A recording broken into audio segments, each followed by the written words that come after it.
6:02. Looks like we have a quorum here. So that is fantastic. That is good news. And recording's going. Everybody hear me okay? Yep, we can hear you, and recording has started. And we are live streaming as well. Great. Well, we will call to order the meeting of the Centennial School District Budget Committee. It is May 28th, 2025. And we will get started at 6:02. So can I have a motion to approve the agenda for tonight's meeting? Motion to approve as presented. All right, by Vice Chair Shields. Second. And a second. That is great. Thank you so much. Everybody in favor, say aye. Aye. Aye. Great. All right. So item 2.0, introduction of guests. I don't believe there are any. Paul, do you know of any guests we may have? I do not. We do have a couple folks, participants, but they may be here for public comment later. All right. That's fantastic. So we will move to item 3.0. We need approval of the minutes. If I could get a motion to approve the minutes from April 23rd, 2025, or if there's any adjustments that need to be made, we can do that too. I move to approve the minutes from April 23rd. Motion from Will Mooring. Thank you. Second. And a second from Rod Betcher. Thank you very much. All those in favor? Aye. Aye. All right. Unanimous. Thank you all so much. All right. We will move to item 4.1, the budget process review, and I believe it is showtime for Paul Southerton. All right. I will tee up the screen here. If I can get a thumbs up that everybody can see my display. Don't need a repeat of a previous year, but Director Andrews, please keep me honest if the display comes down for some reason. Sorry, inside joke for those of you that have been with us for a couple of years. I got about halfway through the presentation and it was not displaying, so lesson learned. All right, so we'll jump into it here. We are going to do an overview of the budget process to date, then a summary of the 25-26 budget. Here, the punchlines in parentheses. There are no changes from the proposed budget, financially or otherwise. And then there's action items for the committee this evening. And that's, as a reminder, these are committee action items, not the administration. This is the budget committee would be taking these actions. And so that's hearing comments from the budget committee, hearing public testimony, consideration of a motion to approve the budget, and then the committee's deliberation of that motion, and then ultimately voting by the committee members to potentially approve the budget this evening. So just a reminder of the process that we engage here in Centennial. It is a community-based participatory budget process with equal representation of school board members and community members, which determine the goals and the priority for spending of the district for next year. The district budget priorities were established by the budget committee by participation from schools, the school board, and the community, and that all occurred during January and March of this year. Based on those goals and priorities, the administration drafted the proposed budget, which this committee received in April of this year, so just last month.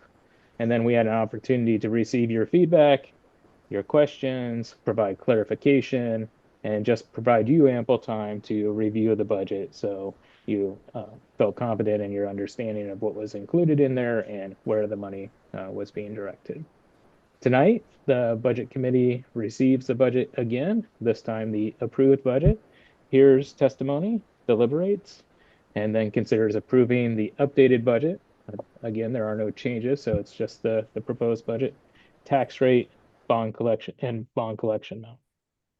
Should this committee approve the budget this evening, the budget will then be forwarded to the board for final adoption in June.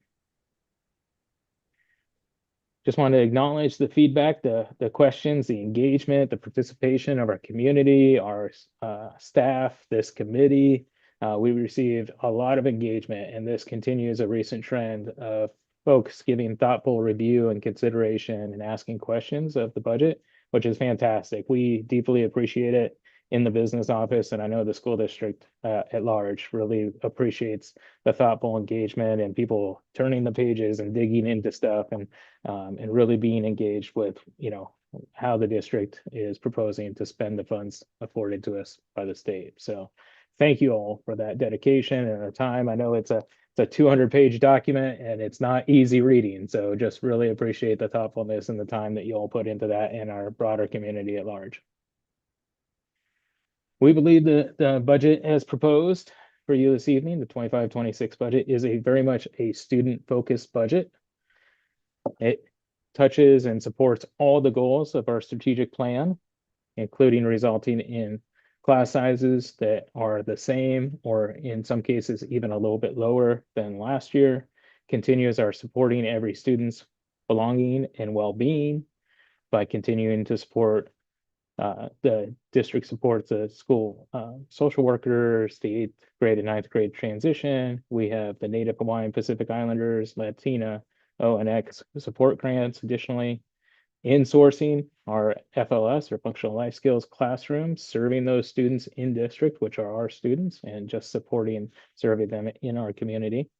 Continuing to offer wonderful opportunities for student focus groups, student voice, student participation, no reduction in co-curricular activities, no reduction in clubs, no reduction in student council opportunities. Goal 4, touching on continuing to maintain our thoughtful long-term approach to budgeting, resulting in stable staffing, stable class sizes, continuing to be able to provide those enhanced electives and updated curriculum for our students, and preparing every student for their future by maintaining highly skilled, wonderful workforce supporting students and continuing opportunities for non-traditional learners through the virtual academy, and then connection programs like CTE and others for every learner. The budget as proposed tonight for your considered approval maintains all co-curricular activities as previously stated, and supports the CTE programs as identified here, these two were additional priorities of the budget committee. So we believe, in summary, this budget speaks to all the priorities of the district as we're able to with the funds afforded. The result is elementary school average class size of 1 to 25. This doesn't take into account specials. This is general ed classroom. So music, that is not considering music, PE, small groups, other specials, which would only lower the ratio, not raise it. And then at middle school and high school, that is a staffing to student ratio, because we know that those students or those classes and sections are different at the secondary level. You may have a large PE class or band or choir, and you may have a smaller specials class or a second and third year language class or a medals or something like that. So overall, we look at the licensed teacher to student ratio at the middle and high school level. It also affords a prep period at the middle and high school level, and still maintaining class sizes right around the 30 number. Overall, we believe this budget maintains all critical current services to students, continuous leveraging of grants and special funds to support students, mental health supports, learning specialists, special education supports, smaller class sizes than we've seen historically in the district, and investments to close the learning gaps. It continues our investment in co-curricular activities and student leadership opportunities. It continues our investments in improving teaching and learning environments. So it continues the classroom improvement fund, continues investing in the spaces where our students spend the most time and making sure that those are supporting the learning that's happening there.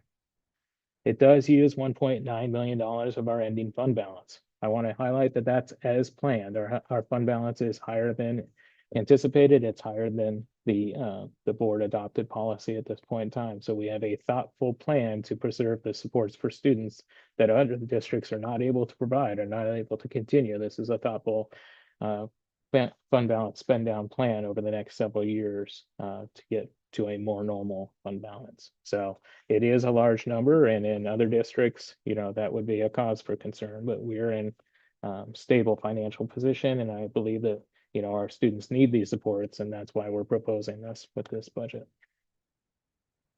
Overall, the administration, informed by the Centennial Budget Committee, as well as the Centennial community at large, staff, and students, through our ongoing strategic plan engagement implementation sessions, respectfully submits for your consideration the 25-26 Centennial School District budget for a total of $159,964,707, including the general fund budget in the amount of $99,613,216, and all other fund budgets in the amount of $60,351,491. Big numbers there. The proposed general fund permanent tax rate is $4.7448 per thousand of assessed value, and the proposed tax levy is $4,189,105 for the 25-26 bonded general debt obligation payments. So separate and aside from the property tax rate is the bonded debt rate, which is the $4,189,105 to pay interest and principal payments on our 2020 capital bond. So with that, I'll pause for a minute, and I welcome comments and questions and feedback from the committee. Great. Thank you, Paul. Let me call on each of you. We'll just do a roll call kind of thing so we can all make sure our voices are heard and any questions get answered. So we will start with Karen Wolfgang. No comments at this time. Thank you for all your work. Thank you. David Lynn. No comment. Thank you. Thank you. Myrna Jensen. No comments. Rod Betcher. Hopefully just one comment. The federal government is in disarray about funding, and the Department of Education is on its last legs, I think, or if the courts don't stop that. I want to know whether, if there are decreases to the federal funding of any of the programs, how are we going to meet the need of those students? Are we going to reduce class size and have cuts, or fill it in with district funds? Yeah, that's a great question. What I can tell you is that superintendents and business managers across the state and across the nation are acutely aware of what's going on in the news and what's being proposed at the federal level. At this point in time, we have not seen any of those reductions in the continuing resolution, and the bills that have been proposed so far have not resulted in large net reductions. We do see about a 2 to 3% reduction possibly in our title funding, but that's based on the declining enrollment that we've seen over the coming year, or over the last couple of years. So at this point in time, we have a heightened state of awareness. Obviously, we're in a good position as compared to other neighboring districts because of our fund balance. But make no mistake, we receive, pass-through dollars, in many millions of dollars from the federal government. And so that should that, be withdrawn, it would have a large impact on students. Superintendent Owens, anything you'd like to add or clean up there? Yeah, I would just say we've had some preliminary conversations about that, and fortunately, we're in a position to have the fund balance that we do. And if the reductions at the federal level are more significant than what Director Southerton just spoke to, that's a conversation that we would revisit to see how we could potentially work to keep those services whole through the next year, knowing that also we cannot supplant services from federal funds with local funds. And so that would be something that we would have to discuss how to navigate. But in essence, if we were to see a federal shortfall, we would be having some discussions about how to maintain continuity of services so that we didn't have to make drastic and knee-jerk reactions accordingly, if that makes sense. And would you, let me see, what was the question I had going on? Replace them with, we can't replace them with district funds then. So we're looking at reduction in force, I suppose. And therefore, someplace along the way, the budget's going to have to change, and can it be changed by the board at that point? And I know there's a dollar amount that you can go up or down, but help me out with that one and help us.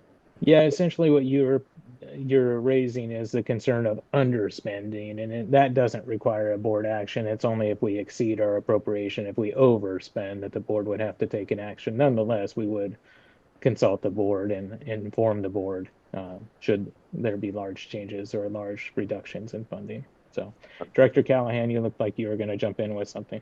No? Okay. No, go ahead. Oh, thanks a lot, guys. Yeah. Appreciate it. I'm done.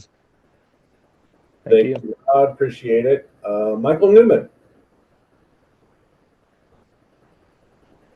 Taking way too long to come off mute to say I have no additional comments. Just appreciation for all the hard work. Thank you.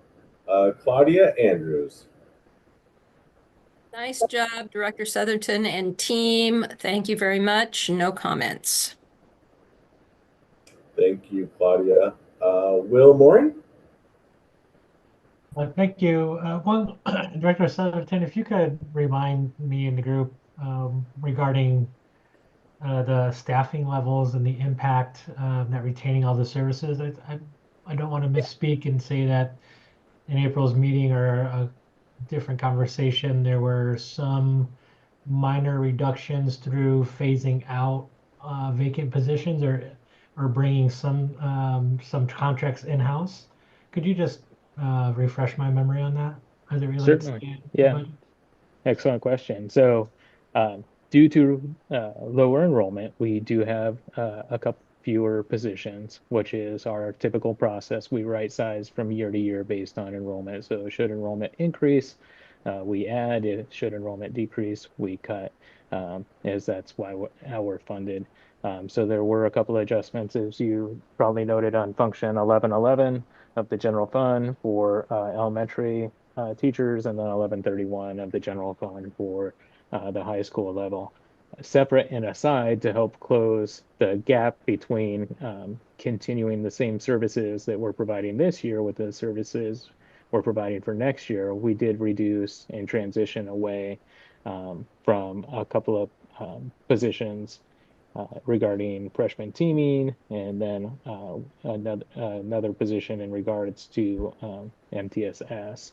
And we're replacing that with a 8th to 9th grade transition support to continue to support those grade levels. The biggest change was insourcing of students who were receiving FLS or functional life skills educational services from the MESD. And so we were paying substantially more for them to provide those educational services for students versus doing ourselves, because we lacked the space and competency and frankly bandwidth, I think, over the last years, struggling with staffing shortages and other things. And so we appreciate their partnership and continuing to provide those services for students. However, it did come at an added cost. And so by insourcing those services, that was probably the largest benefit to us over this budget. And we estimate a realized savings of $600,000 to $750,000 next year by insourcing those services. Great, thank you. So just making sure that I understood all of that. So the net decrease in positions was what specifically in a number? Let me pull out the book. I don't want to speak out of pocket. Well, there's actually a net addition, because insourcing those classrooms resulted in the hiring of, or will result in the hiring of 14 educational assistants and 2 licensed positions. So that overall add, we will have more staff working next year directly for us rather than less staff working. So just overall on the net, the headcount is increasing, not decreasing. Yeah, the overall reduction in force across the system in terms of, because what Paul's talking about is net FTE, but if we're talking about how that FTE impacts the employees who are working, the net impact, and Paul, correct me if I'm mistaken on this, is one classified employee who is moving from 4 hours a day to 2 hours a day by moving positions. Correct. Okay, yeah, that was where I needed clarity. Thank you. No other questions or comments? Thank you. Thank you, Will. Board Chair Rose Solowski, you're up. Do you have any questions, comments? No questions or comments. Great job. Thank you. Thank you. Pam Shields. Oh, I'm not muted. Along the same lines of questions that Director Murray mentioned, everything we hear in the news is about reductions, correct? And so I think one of the things, and I shared the same kind of concern and question, Will, that you had, was that kind of comparison to apples when we hear things in the news, if it's related to our partnership schools here in East Multnomah County. We know we're doing better, but oftentimes people will say things like, well, you know, we lost this many or we didn't lose that many.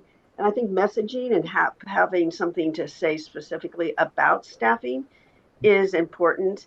And we might want to craft something for us to be able to state so that, or something that we can point to specifically, because the budget book is so complicated and you're really good and your team is very good at explaining it to us. But when we get out at the grocery store, the question still remains, well, how many people are losing their jobs?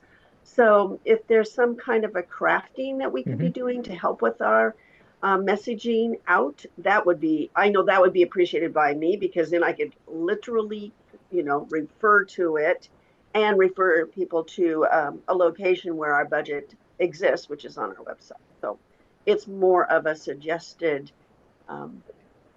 more to this process to help our public and ourselves explain it to the people that we're responsible to report to. Thanks. That's wonderful feedback. Thank you so much. I think that's a great idea, and I'm sure we can come up with that for you all and put that on our website as well, where we keep the budget, so our community can find it as well. So thank you for raising that. Can I jump in? That really made me think of something, Direct Vice Chair Shields. And that was, as I was going through that big document, one of the things that really impressed me was, as cuts were being made, like little checks here and there, the district did a really good job of maintaining services to students versus administrative services. So where they did have to take cuts, a lot of times it was in the administrative areas versus direct facing student supports. And so I just wanted to make sure that I recognized that out loud to the district, that really stood out to me as I was going through the board book, and that is really impactful. So thank you. Thank you. Thank you very much. I see Amber is in the meeting. Amber Topham, did you have any questions about the budget? At this time, no, I do not. Thank you very much. Thank you for making it. And I don't have any questions. I do want to take a moment to thank all of you for your engagement and your participation in the budget. It was lots of questions outside the box and inside the box, and I want to thank you for your engagement. It is really nice to see all the questions and the answers to those questions. Thank you all very much for your engagement with that. And I also want to say thank you to the business office for answering all those questions and going through them and crunching and dissecting all these numbers in the tough financial period.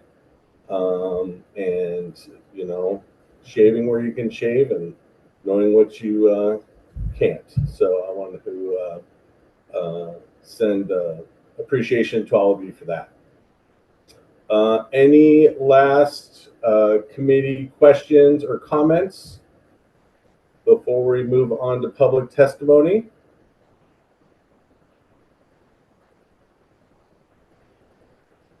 Okay, I'm not seeing any hands raised. I raised my hand. What's that? I was muted. I'm sorry. Oh, sorry. Go ahead, Rod. I wonder if it would be possible to give to the budget committee who is sort of out of the loop when you guys go back into session from the school board, a copy of what Vice Chair Shields talked about, and having those out to us so we can keep getting educated as the year goes along as to what things are going on in a kind of a budget sort of way. That would be nice to have. Keep yourself in touch.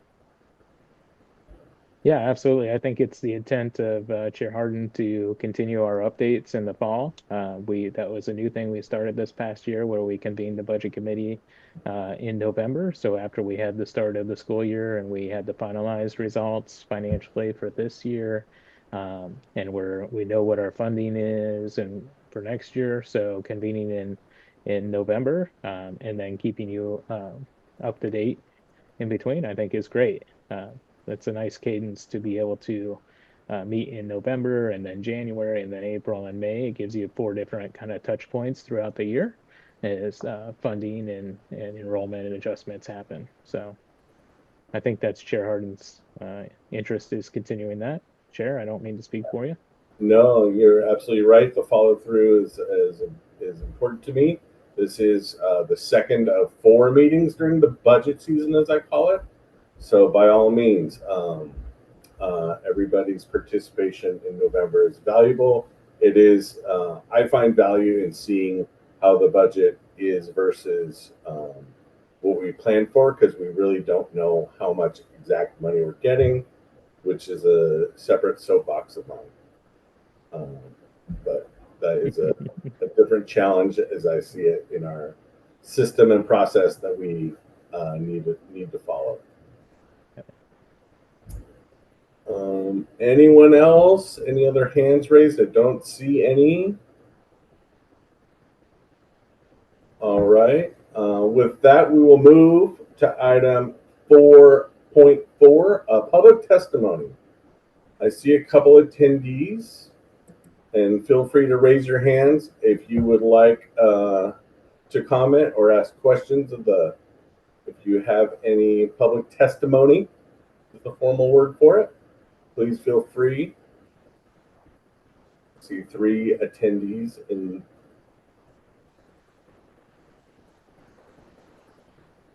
Not seeing any hands raised. Regina, did you know of any other public testimony taking place today? No, we had no request for public testimony. Okay. All right. I'm not seeing any hands raised of the attendees, but we'll pause for another minute just to make sure. I would hate for anyone to not have the opportunity to share testimony or comments.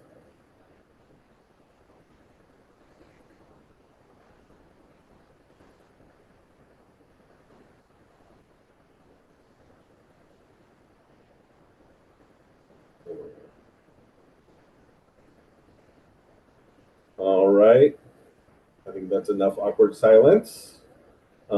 Thank you all for your engagement. And so we'll move to on from public testimony to item 4.5.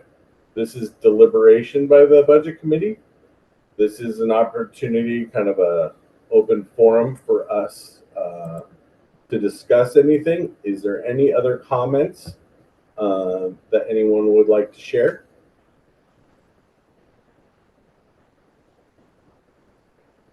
Go ahead, Amber.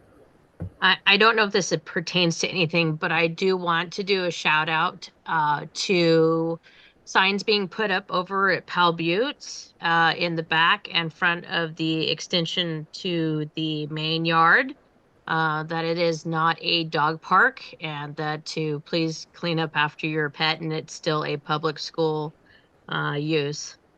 I really appreciate those signs going up. All right. Thank you, Amber. Okay, everybody, if there's no other questions or concern, we're coming down the really important part. We will move on to old business. Item 5.1. We're looking for a motion to approve the budget. Is this where we read that first, Paul? I'll read this slide, and then it'll be an opportunity for a member of the budget committee to potentially make a motion on the next slide. So by statute and according to Multnomah County Tax Supervising and Conservation Commission, the three critical elements of the motion are to approve the general fund total budget, approve the general fund property tax millage rate, and approve the total levy for debt service. The debt service total levy listed below in the next slide allows for a 5% for discounts and uncollected property taxes. This is the motion. So if there is a budget committee member who would like to move for approval of the 25-26 Centennial School District budget as proposed, they would just read this aloud. Do I have any volunteers? I'll do it. Oh, you go ahead, Karen. All right. I would like to move for approval of the 2025-2026 Centennial School District budget as proposed of $159,964,707, including the general fund budget in the amount of $99,613,216, and all other fund budgets in the amount of $60,351,491. Also, the general fund permanent tax rate of 4.7448 per $1,000 of assessed value, and a tax levy of $4,189,105 for bonded general obligation debt. Great. Do I have a second? I'll second. I'll second that. All right. All those in favor, please raise your hands and say aye. Aye. Aye. Aye. Aye. All right. And I don't see any, I think that was unanimous. Well, thank you all very much. That is a really big deal. So the committee has approved the 2025-2026 budget, general fund tax rate, and tax levy for the bond. Yay! Good job, everybody. Thank you very much. Centennial appreciates it. We will move on to item 6.0, new business. Paul, we have any new business? Just to remind everybody that we will convene in November, and we have one more step on this budget, which is to bring it forward to the board for formal adoption in June. So you're welcome to attend. That will be virtual as well, I believe. So then we'll ultimately have the budget adopted for the school year and to move forward. So I've got my follow-up items here for preparing the summary page as Vice Chair Shields suggested, and then connecting with you all for the calendar for next budget year, so when we can nail down that November date. All right, great. Thank you to you all. Really appreciate it. And with that, unless there's any last thing, we will. I would like to have one thought. I know I'm overstepping my bounds here, I guess. I would like to see comments from the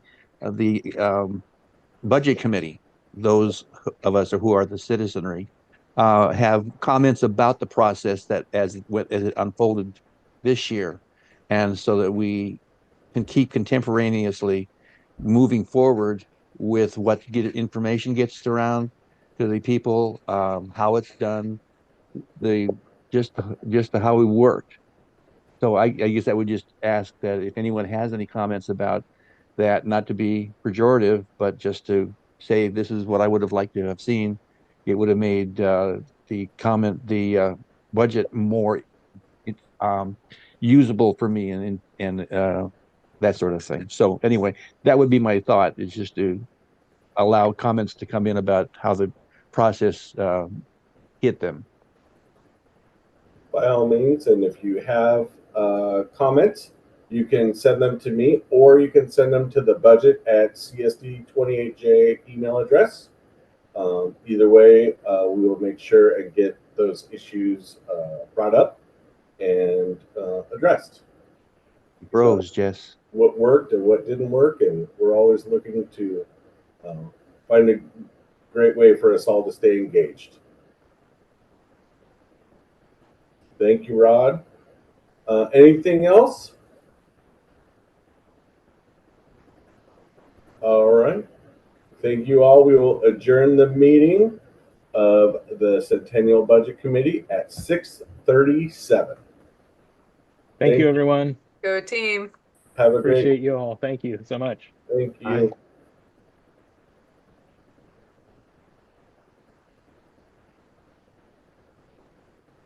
We'll be using this same link for the board meeting, correct? And so the board meeting begins at 6:45 as presented. Think that we should be able to meet that deadline. Everybody Absolutely. just pause yourself for a moment. See you in a bit.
James, your picture is in the Outlook.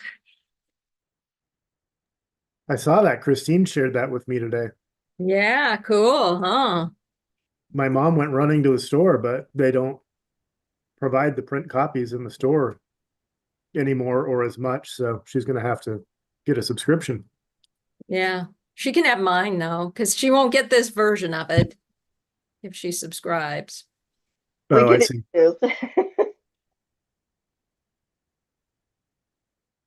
My mom's been collecting those since I was in high school.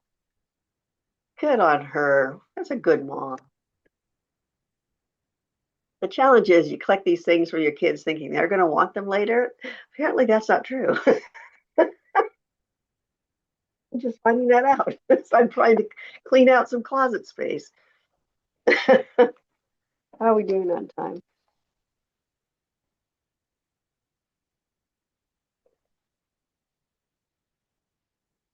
Good evening, board members. I've been asked to chair the meeting this evening, so I'd like to get our recording started.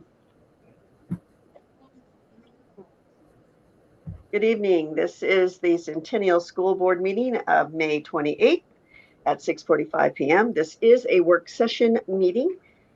So the first thing we need to do is approve the May 28th board meeting minutes. May I have a motion to approve or any comment about any kind of additions, corrections? Motion to approve the agenda.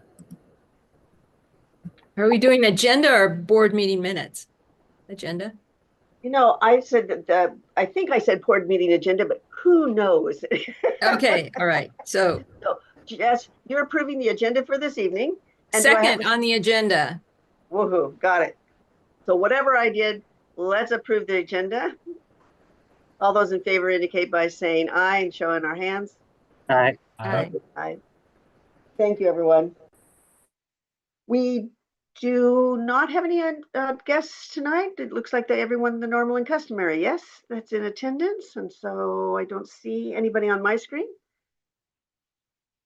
Okay, good. Thank you. Approval of the May 14th minutes. May I have a motion to approve the minutes? Motion to approve the minutes from May 14th. Second. Got the first and our second. All those in favor of approving the minutes for May 14th indicate by saying aye and show of hands. Aye. Aye. Thank you so much. The minutes have been approved. This is a work session of the board, so we do not have a public forum at this time. So we're going to go right into reports.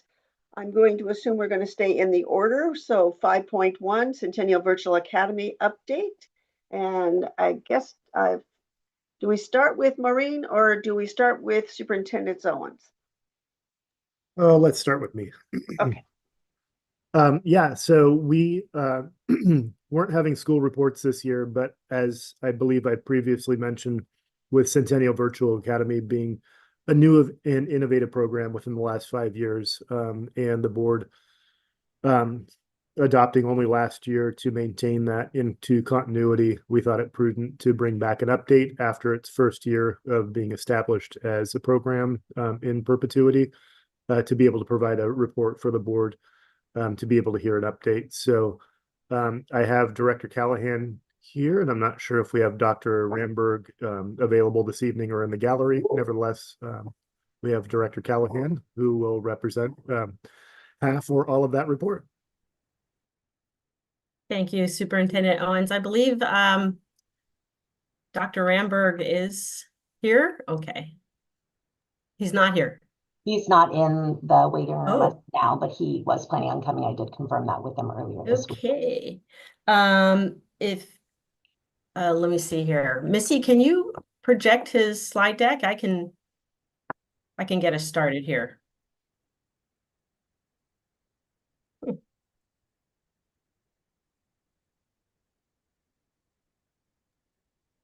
And if need be, we can flip the order if we'd like. Okay. Let's flip the order because he that would might be just great. be having a little difficulty getting in. Who knows? That's all right.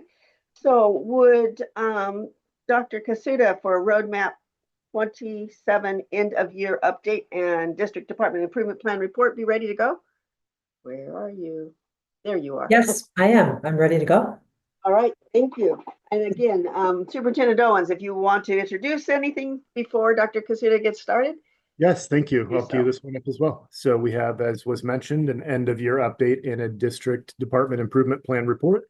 These are two separate concepts, but we decided to enlist them under one banner. So I'll let Dr. Katsuda orient us to both of those topics and go ahead and take it away. Okay, excellent. I think the slideshow, which is partially recorded and will partially be managed by me live, will speak for itself. So I'm just gonna launch right into the slides here. Make sure that everyone can see this. Can everyone see this? Excellent. Yes. Okay. So I am pleased to present the operational department board update for this school year as it's related to the implementation of all of their strategic plans, their improvement plans.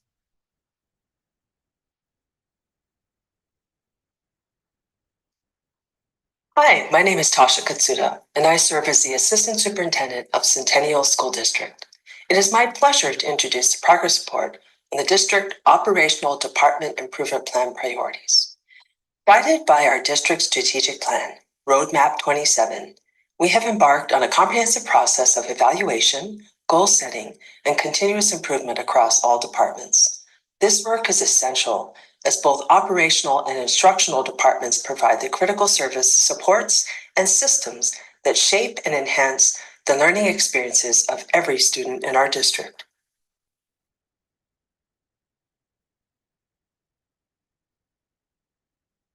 The process for designing department improvement plans involved a review of the strategic plan strategy map and identification of key connections to department work. Once connections were identified, departments established department priorities as well as key metrics to monitor progress or growth towards those goals. Following department updates will provide you with a high-level overview and progress report regarding the department improvement plans, going beyond an orientation to the goals we provided last year to an update on the goals, growth or improvements made, and what the next level of work is.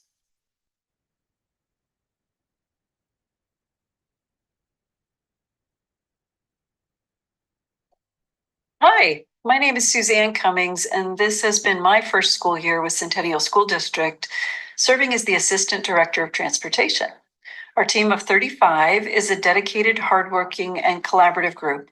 We implemented a successful labor management committee this year that meets regularly to improve communication and alleviate pain points within our department. We currently transport over 40% of our students to and from school each day on 24 routes in vehicles ranging from vans to big buses. We also provide transportation for dozens of district field trips each month, and we have provided extensive transportation this school year to our after-school SUN programs. One of our highest priorities has been and continues to be recruitment, hiring, and retention. In the last 2 years, our employee retention rate has doubled. To help offset the driver shortage, we have contracted 3 drivers from a neighboring district for several months to minimize the need for all of our office staff to drive each day. Our department runs the intra-district mail service, or Pony Route, and we operate a full-service shop that repairs and maintains all of our vehicles, as well as the fleets for dining services and our maintenance department. Our focus this school year has been to support the District Roadmap 27 goal of every student's well-being and inclusion by improving our collaboration with other departments and district families. We've actively inspired our staff to be engaged and supportive through monthly student management trainings, establishing better rapport with their students and improving the culture on our vehicles, which positively impacts student attendance. We were able to support the new Pre-K for All program this year and look forward to increasing that access next year to our youngest students as the program expands to several more campuses. Thank you for recently approving our update to the supplemental plan so that we can expand transportation access in the fall to more students within the Oliver, Park Lane, and Patrick Lynch walk zones. Our goals include partnering with Safe Routes to School and other district professionals to increase bus ridership to over 55% in the next school year, continuing to improve our driver education and retention, and to improve our communications with the entire Centennial community. We're actively working to decrease the use of contracted services by increasing our staffing levels. Thank you for your time and all that you do to support our mission of safe and accessible transportation for all of our Centennial students.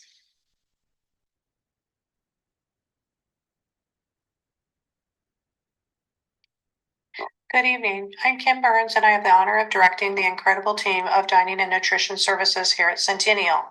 As a part of our strategic plan, our team continues to grow and evolve. One of our main priorities this year has been staff growth. We've expanded our focus on professional development through targeted trainings, including department-wide sessions, regular manager meetings, and our Future Leaders program, designed for staff members who want to take their careers to the next level within our district. To ensure all voices are heard, we've launched staff committees, including menu, safety, inspiration, and future leaders.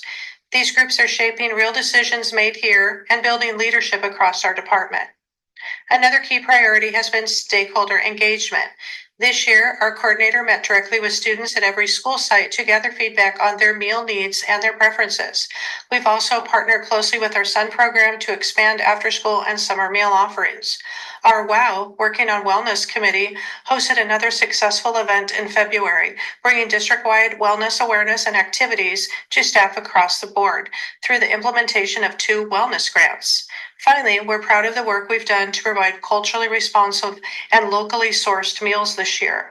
Some highlights includes taste tests at several sites. CMS did a recipient of a smoothie grant. Continuations of such favorites as kati kati chicken, shawarma, and fish tacos were a great hit this year. We did Oregon raised steelhead with some local Marionberry compote. Our turkey on Gratitude Day was from a local Shampooey Farms. We're doing fresh beef burgers from a local farmer along with Tillamook cheese. Each day, a daily variety of fruits and vegetables are from Oregon farms here and locally sourced.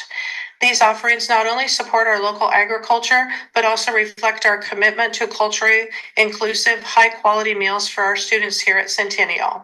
Thank you for your continued support as we nourish our minds and bodies of our students across the Centennial community.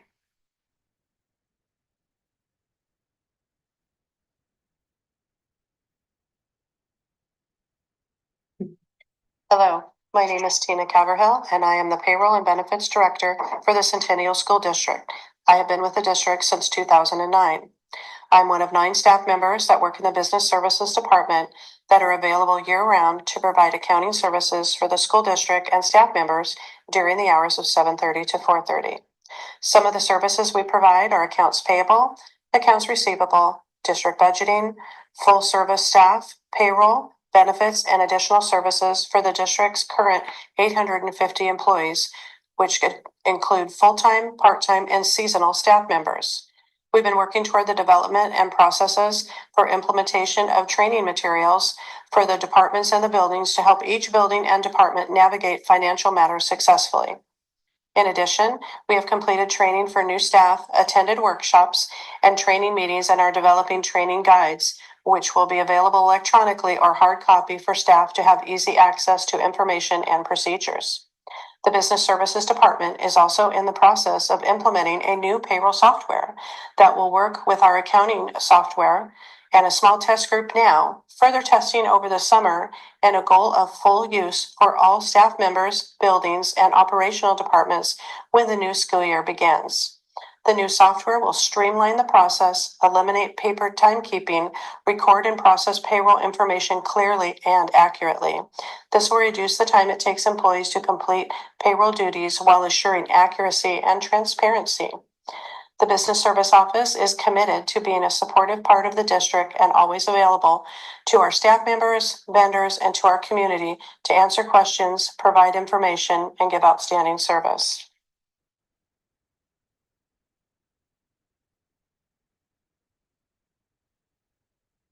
My name is Frank Decker.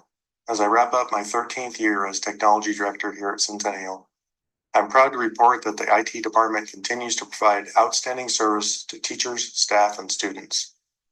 I'm excited for the future as we strive to improve the customer service experience even more.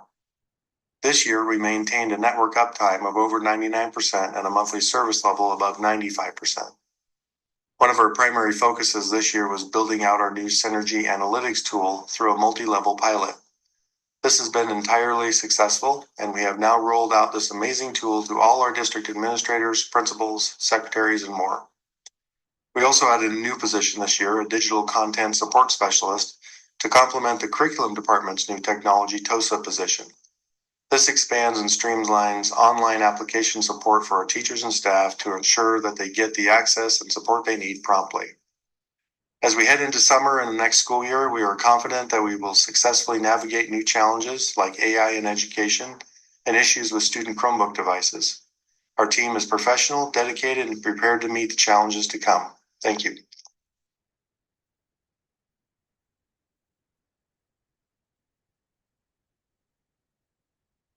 Hi, this is Joseph Brown, Facilities Assistant Director. Under the department leadership of Brian Van Dyke, we manage just over 1 million square feet of building space and a staff of around 40. This includes trades workers as well as custodial workers. Our department is open from 6 a.m. to 11 p.m. Monday through Friday, as well as responding to emergencies and supporting sporting events outside of these office hours to ensure that our buildings are safe, secure, clean, and to best support our community and our students' education. Our department's goals have grown from previous years as we have met our objectives. For 2025 to 2026, we are focusing on creating a more transparent and communicative department. Positive changes in the employment climate have allowed us to move away from creative staffing strategies, as we now are completely staffed, and to instead focus more on training, development, and retention strategies for our existing staff. Our next level of work will be focused on increasing standards in all areas of each of the departments we oversee. This will include building out handbooks and training materials, as well as developing and utilizing partnerships to make sure that we can give our students the very best.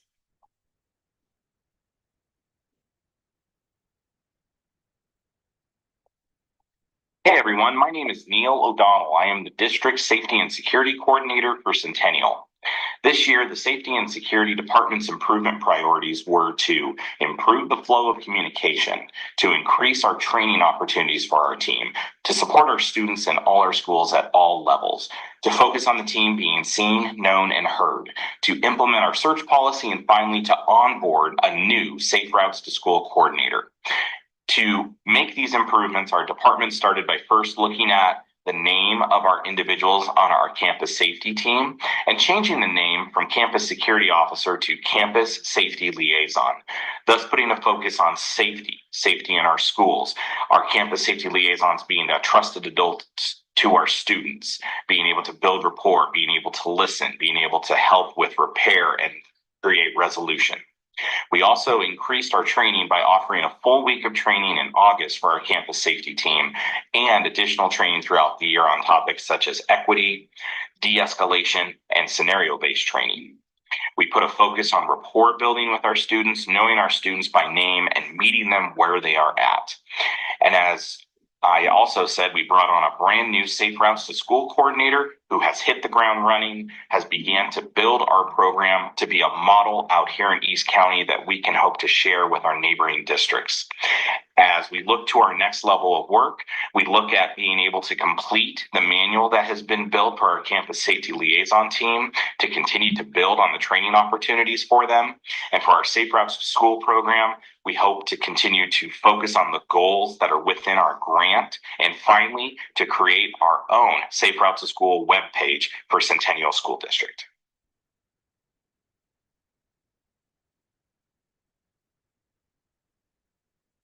The Human Resource Department's improvement priorities are recruitment, hiring, and retention of highly qualified, diverse staff reflective of our students and community, development of effective human resource systems, structures, and practices, and development of a healthy and inclusive staff culture. This year, we made strides in strengthening our workforce and deepening our commitment to equity and student success. We expanded recruitment and outreach efforts and transitioned to an online hiring system, improving both efficiency and responsiveness.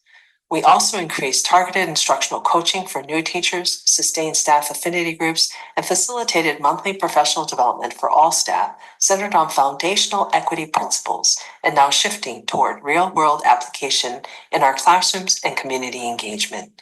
We use insights from our 360 survey suite to track perceptions of support, inclusion, and school climate, and we'll be using this data to help us make more informed decisions into the coming school year.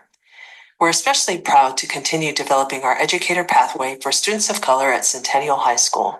Participants earn college credit through paid Portland Community College courses taught by BIPOC instructors, receive free summer TriMet passes, and gain valuable experience through paid internships as educational assistants in our elementary summer programs. In partnership with MESD, we also continue to support classified staff of color in taking paid university coursework as they pursue teaching credentials. Looking ahead, we are focused on streamlining our human resources and personnel systems to increase efficiency across the district, allowing school leaders to spend more time where it matters the most, supporting teaching and learning.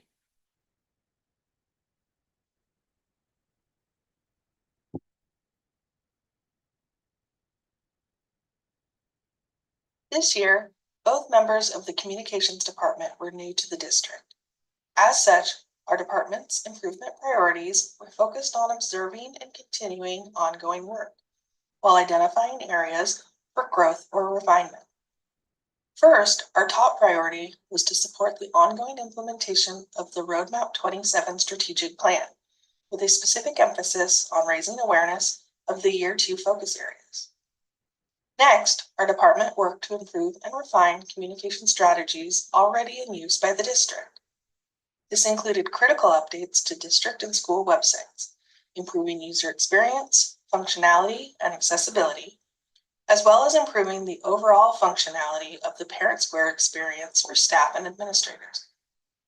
Finally, we focused on broadening our communication and engagement efforts with the larger Centennial community, work we expect to continue expanding on in the 25-26 school year.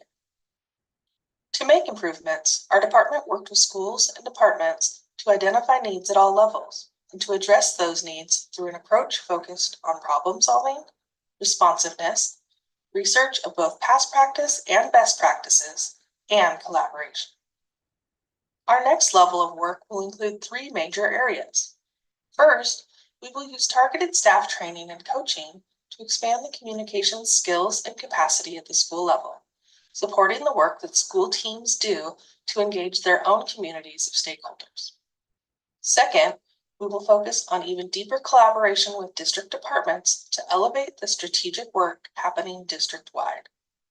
Lastly, we will refine internal systems that inform our communication processes, always looking for ways to address gaps or improve the quality of our communications. Thank you for your interest in our district department improvement plans. For more information about these plans, please visit our website at www.csd28j.org. All right. So that was a compilation of reports from all of our operational departments, just to provide you an update on their work as it pertains to their improvement plans and the goal setting that they're engaged in for and looking forward to into next school year. So, are there any questions?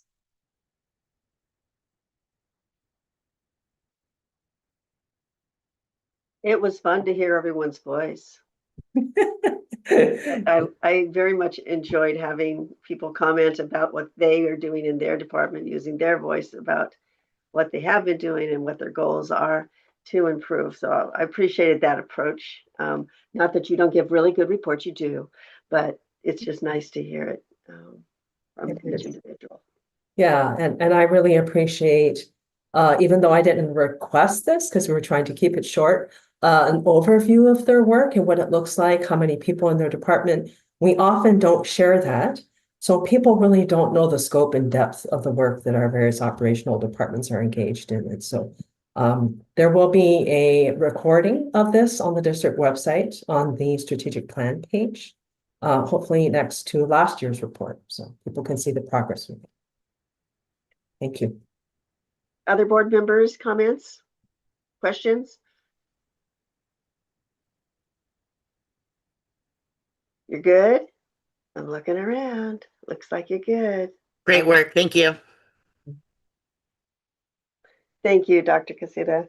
So let's move to report 5.1, the Centennial Virtual Academy with Director Callahan and Dr. Ramberg.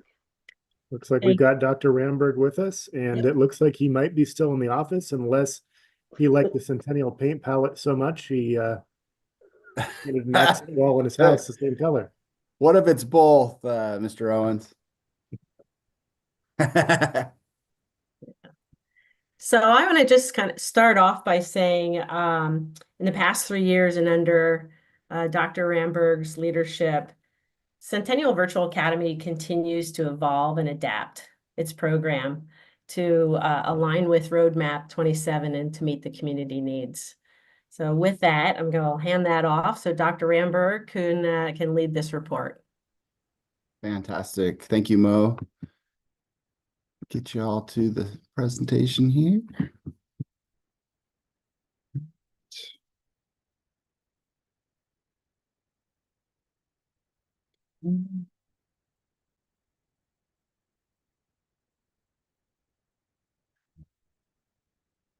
All right, good evening. Can I get a thumbs up that you can see and hear the cover slide of Centennial Virtual Academy? Mo, are we looking good on your end? Yep, fantastic. Well, I'd like to thank each member of the Centennial School Board for having me and CVA in this evening. I'd like to thank any CVA staff that are joining virtually. And without further ado, let's get you caught up on what's happening at Centennial Virtual Academy since we last met. Centennial Virtual Academy serves each elementary, middle, and high school in Centennial School District. We offer virtual, synchronous, and hybrid schedule learning opportunities for students. Current enrollment, it's about 25 students at grades 2 through 5, 50 at 6-8, about 200 at 9-12. And then you'll learn a little bit more this evening, I hope, on our Learning Lab, which is a collaborative opportunity between CVA and CHS. Our instructors at CVA do the grading for an additional 400 courses or students vis-a-vis the Learning Lab. So more on that to come. I will mention with enrollment at CVA, we're a little bit inverse. So while some on-ground schools will sort of peak October, November of the school year, that might be our lowest point, and then we'll kind of build as the year goes. And so students will join us for a myriad of reasons, health, other, but we tend to increase as the year goes on. So it's just kind of a fun little note. Let's see here. So CVA really tries to be responsive to the current needs of each school in our district. And in my much work with Mo, we started to term these years as iterations of teaching and learning. And being adaptive and flexible is just that. And so in my 3 years here, each year has looked a little bit different. This year, no different than the others in that they're different. We like that. That's where innovation tends to sprout. So for this year, we integrated all staff into levels K-8 into Meadows Elementary and 9-12 into Centennial High School. And I've got some fun photos of that here in a minute. We focused on relationship building with our on-ground staff, participated in staff-wide PD, integrated into PLCs, and co-constructed the CHS CVA Learning Lab. And then we've additionally tried to build bridges with our middle schools and elementary buildings beyond our host at Meadows. And at this time, I would like to thank Principal Miller and Principal Klingon for their welcoming us into the space, and Curriculum Director Mo Callahan for helping us through this iteration this year. So sometimes a picture can tell 1,000 words. If you look at the bottom left, that was kind of our start. We were able to get new carpet in there, so that was an improvement from the beginning. And then looking up left, you kind of see the finished product, and you'll notice the different teaching zones in there. So we have room for 4 adults to work in here, plus a secretary half the day. And some of our instructors are on Zoom working with students and families as much as 6 hours a day. So we've had to set norms in these spaces, but these semi-permanent walls have been a help in noise, etc. On the right there, you'll see that was just a couple weeks ago for on-ground state testing. And again, thanks to Meadows for hosting us. And so we were able to find a large enough space for in that day was our middle schoolers coming in. One funny anecdote related to that, prior to this, teachers were half-time or part-time home, part-time on ground.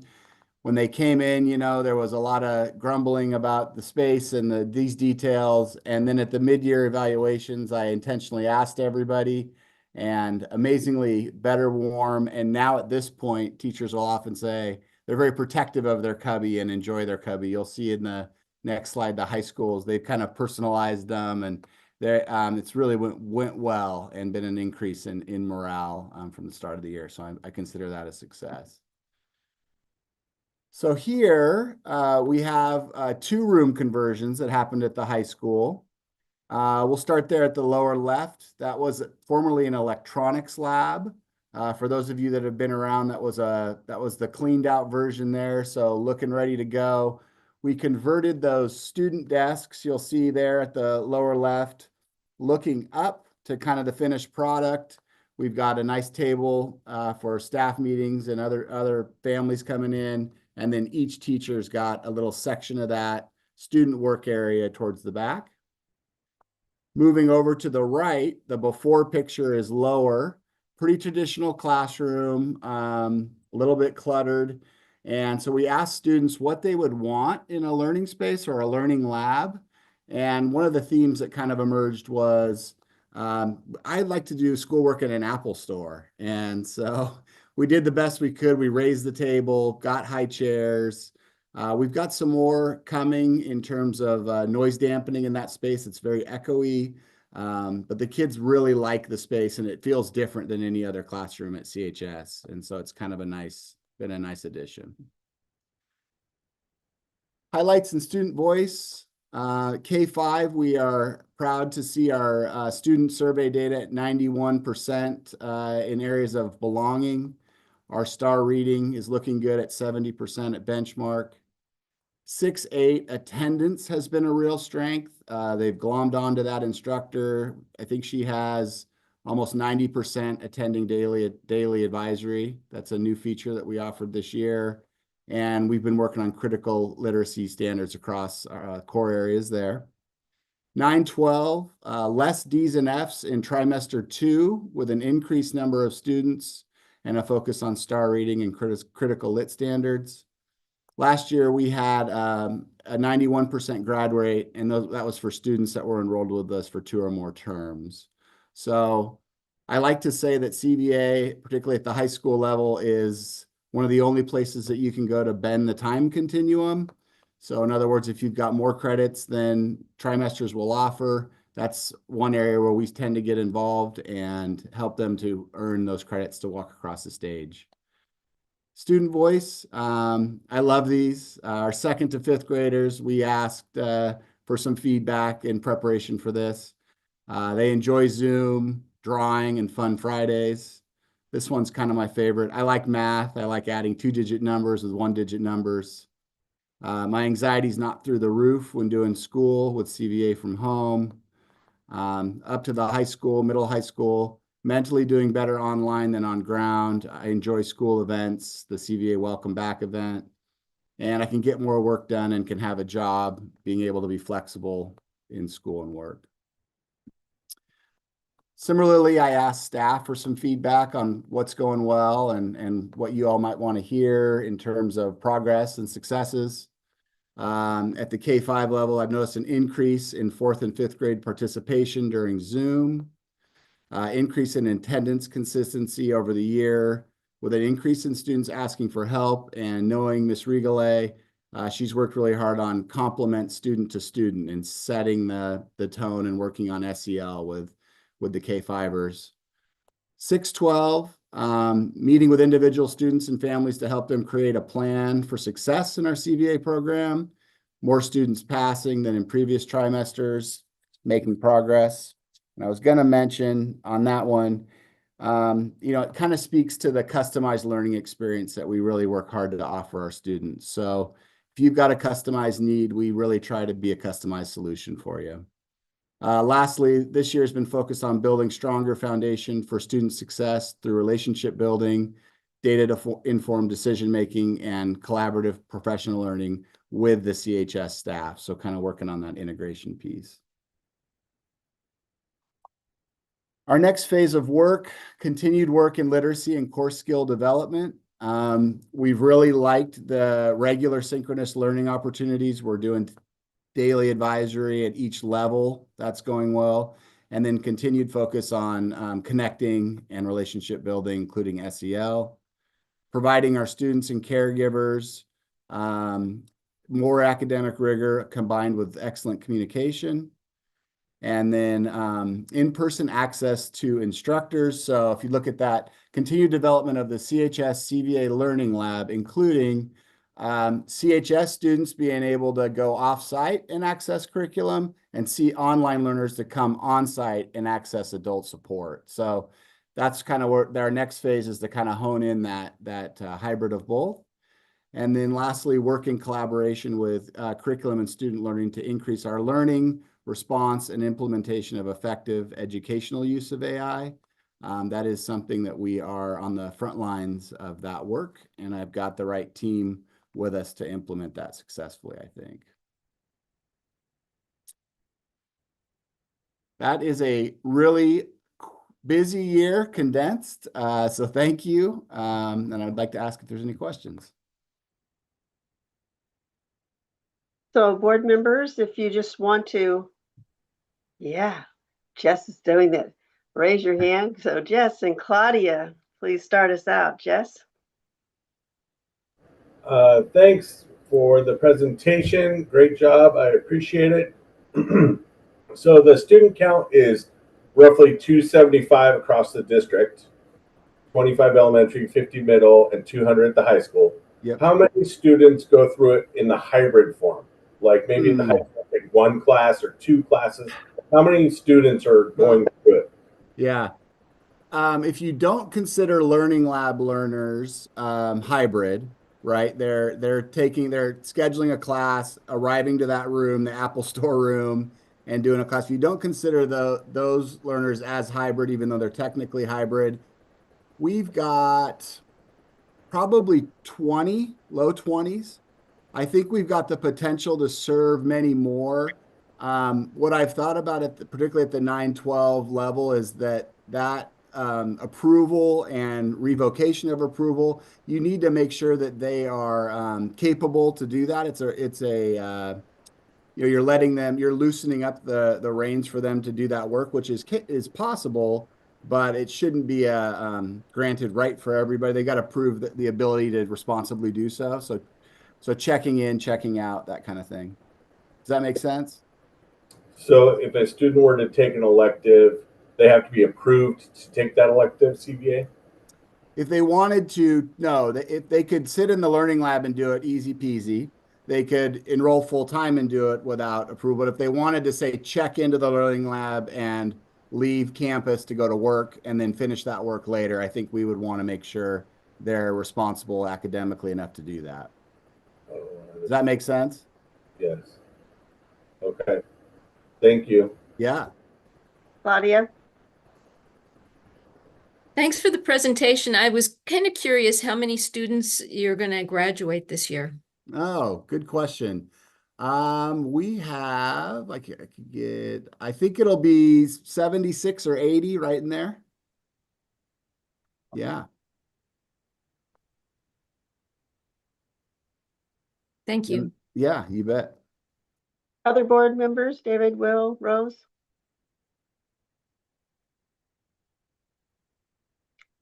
And James? David's good?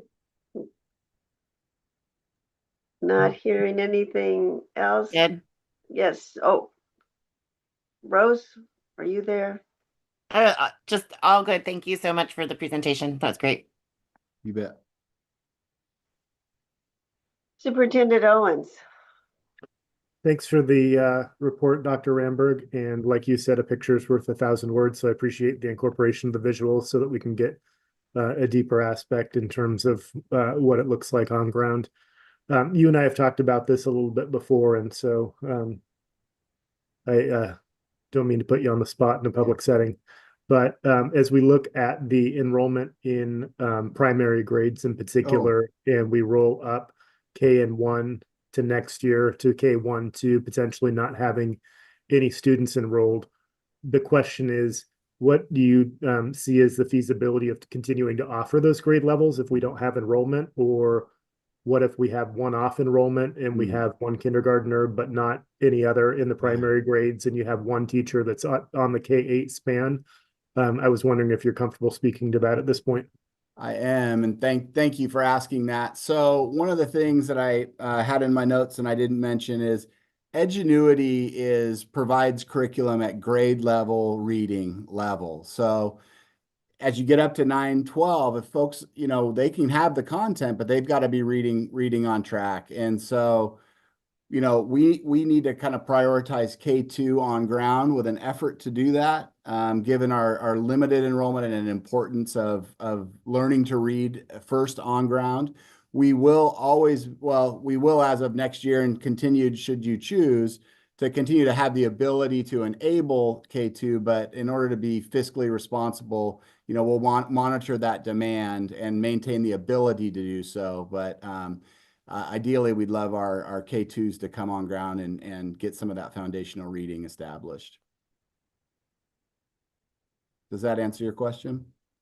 It does. Do you see the need for any formality from the board level, or is that something that you feel like you can manage within the context of the program? In terms of adding a one-off K2, is that what you mean? Or having more of a formalized stance of not enrolling at K2 is more of my question. Yeah, I don't necessarily. I'm happy to whatever degree it would be the preference here. My K-8 instructor is among the best. We've talked about some of those scenarios, and I'd like to take a year to kind of monitor and our license at that level is a K5 license. So we don't, whether we do 3-5, we'll maintain that ability. Now, just like if you consider a potted plant as a first grade, if you kind of let it sit there without tending to it, updating curriculum, that kind of thing, it'll sit in that constant state just as it would on ground. But like I said, the ability and cost would be a flat, if that makes sense. And if I could just add one thing, as Zach mentioned earlier on, our department and Zach work very closely together. And so, these situations or scenarios that may arise, we would be working together on that.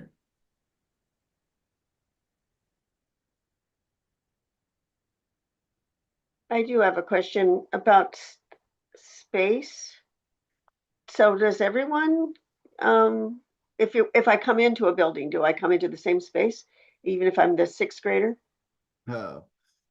Or do I go to I was confused. I guess I just got a little confused at the very beginning. Where do I go? Yeah, very good question.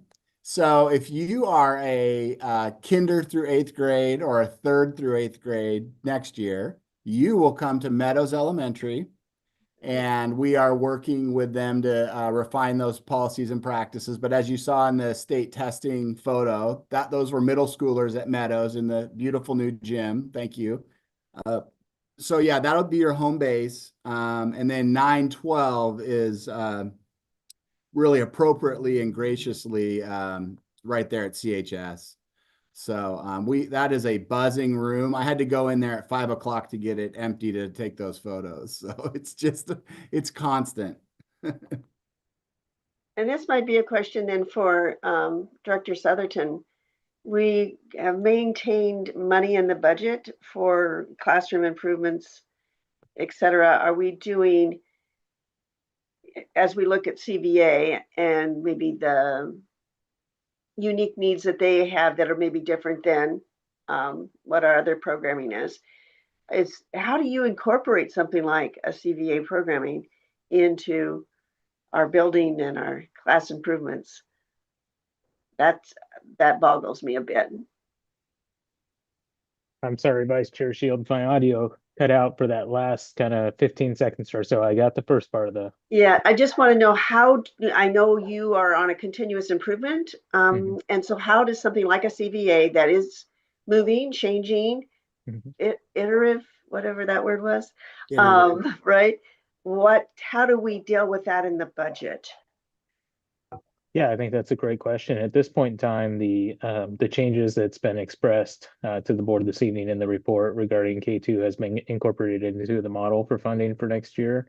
It's reflective in that student investment account of not needing that educator at the K through 2 level and combining the 3 through 8 level. In regards to physical spaces with the classroom improvement fund, as you were speaking to, their spaces or the spaces that are utilized by Centennial Virtual Academy at this point in time are part of our collective inventory of all spaces in the district. And so, while the use of the room may change over time, and that may influence when it's the time to update that room, that may inform how we update that room, but the update into that room maintains its space in line because it's that room and that part of the building, regardless of what the programming is in that room. Does that make sense? So yes, they're part of the overall plan. Well, with the mentioning of the, like the sounding dampening, that's something you wouldn't know necessarily prior to being in the space. And so that's just something that gets worked into renovation as the need arises, as the understanding of what is needed arises, correct? I mean, it could move to maybe to the top of the list. Just curious to me because it is new programming. Yeah, for sure. No, great question. And we hold a small amount in the overall maintenance budget for those kind of emergent issues that come up, the non-capital issues. And we worked with Dr. Ramberg this year on finding some fire retardant insulated sound panels. And he was able to come alongside with some funding through, I believe the grant, high school success grant, utilized some funding there. So those are always things that we're going to look at. Those how are we supporting the learning spaces and things that involve emergent needs. So cafeteria noise at Park Lane was an issue last year, and we worked with some sound absorbing panels there as well, right? And so those just kind of things come up. Unforeseen items, whether it's CVA moving or larger than historically normal enrollment at Park Lane, and then therefore more kiddos in the cafeteria, right, kind of thing. So we have that a placeholder in the budget. It's part of the supplies of maintenance to kind of hold some of those for those emergent needs for things that are breakdown or unexpected needs. Thank you. Other board members, anything, like one last burning question before we let Dr. Ramberg go home? Looks like. No rush. Superintendent Owens, any last comments before we move on? Nope. We just appreciate the report and the board's engagement and interest in the programming. Thank you. Thank you. Thank you sincerely. And we're going to be moving on to Superintendent Owens, your year-end report, please.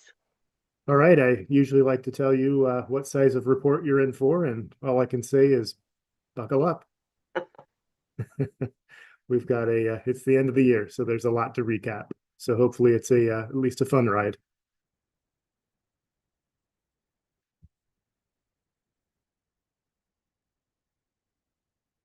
All right. Greetings, board members. It is my pleasure and privilege to share with you a recap of the 2024-25 school year as a reflection of our shared progress during year 2 of Roadmap 27. District-wide alignment on a shared vision, common goals, and unified direction of our district's educational effort over the span of 2023 to 2027 was the goal of developing our strategic plan. This past year has been characterized by a sharper focus on instructional coherence, systemic alignment, and deeper implementation of our district priorities. Across our schools and departments, we work to sharpen instructional practices and stay grounded in increasing the likelihood that each student experiences high-quality teaching, a sense of belonging, and the opportunity to thrive. This report reflects the progress we've made together, how our systems have evolved, and where we're headed next. In the 24-25 school year, the second of our four-year strategic plan, our work shifted from an emphasis on our Roadmap 27 pillars to an emphasis on our goals, which you can see here on the screen. Our pillars are a means to an end. I wanted for us to be more focused on what we're actually trying to accomplish, which is our goals. So this year we focused on goal areas directly aligned with our 5 goals for student success. As we go through this report, you'll still see the pillars reflected on the bottom of many slides, and those continue to underpin our work towards our goals. The goal areas of focus for this year were belonging, literacy, attendance, and engagement. You can see to the left of each of these banners the associated goal or goals for each header. An additional area of focus this year was the profile of a graduate, which was developed as a part of the strategic planning process, representing the skills and habits of mind that define learning experiences at school and that students should possess when they graduate. Instructional improvement efforts this year were centered on deepening coherence across schools and aligning site-based work with district priorities. School improvement plans were refined to reflect Roadmap 27 goal areas, layering in the Year 2 priorities I outlined a moment ago. Progress monitoring and reflection are critical aspects of continual improvement, and these have continued to be embedded into our plan through trimester data summits, serving as structured checkpoints for implementation monitoring. Each summit brought together representative teams from all schools to reflect on student data, identify instructional trends, and to design responsive action steps. The final spring summit, which will happen tomorrow, will take a year in review approach to assess growth across trimesters and inform planning for the 25-26 school year. Schools will use this time to look across formative assessment trends, shifts in attendance data, and perception survey data to plan updated instructional and engagement strategies for the year ahead. As an additional component of implementation monitoring, school leaders and district administrators engaged in instructional walkthroughs throughout the year using a shared observation tool aligned with Roadmap 27 Year 2 goal areas.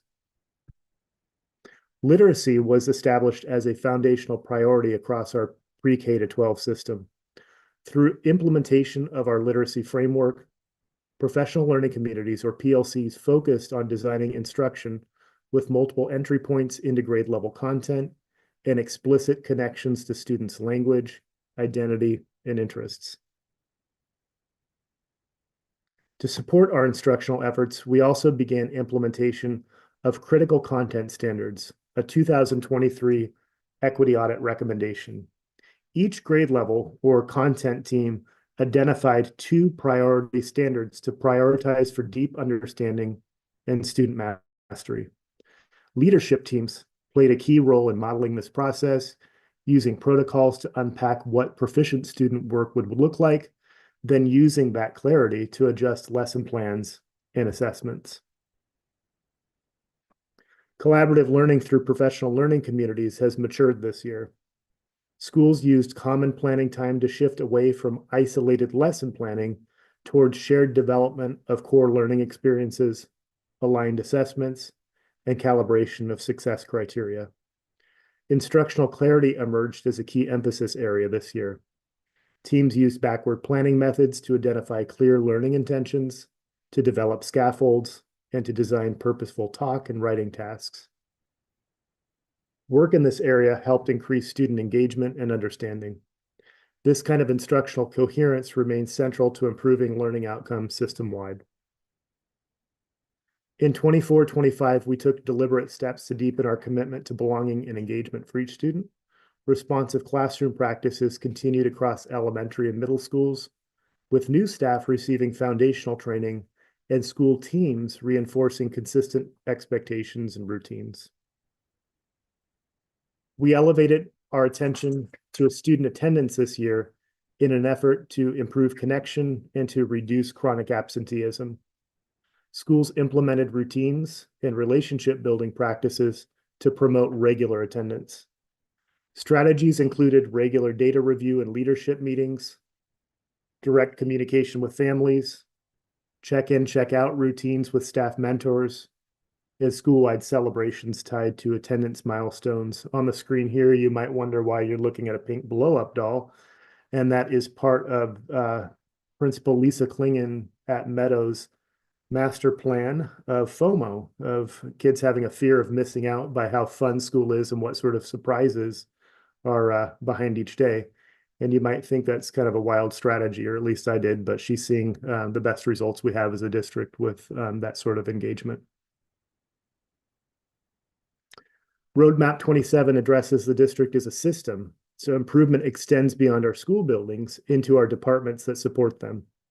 Throughout this year, we continued holding a series of sessions with department leaders throughout the district to develop and refine departmental plans articulated with Roadmap 27. As was reflected in the prior report you saw this evening, all district departments such as technology, transportation, dining services, campus safety, maintenance and custodial, business services, student services, curriculum, and human resources have a specific plan articulated to the district's strategic plan. Equity is at the core of what we do in Centennial, and fortifying our equity stance this year was more important than ever. To that end, we continued engaging our entire district workforce in equity training as part of Roadmap 27. To do this, we continued utilizing tools provided by Engaging Equity, which is a collaboration between West Ed and the Oregon Department of Education. Centennial responded to shifts in federal policy by reviewing and strengthening our protocols related to immigration enforcement.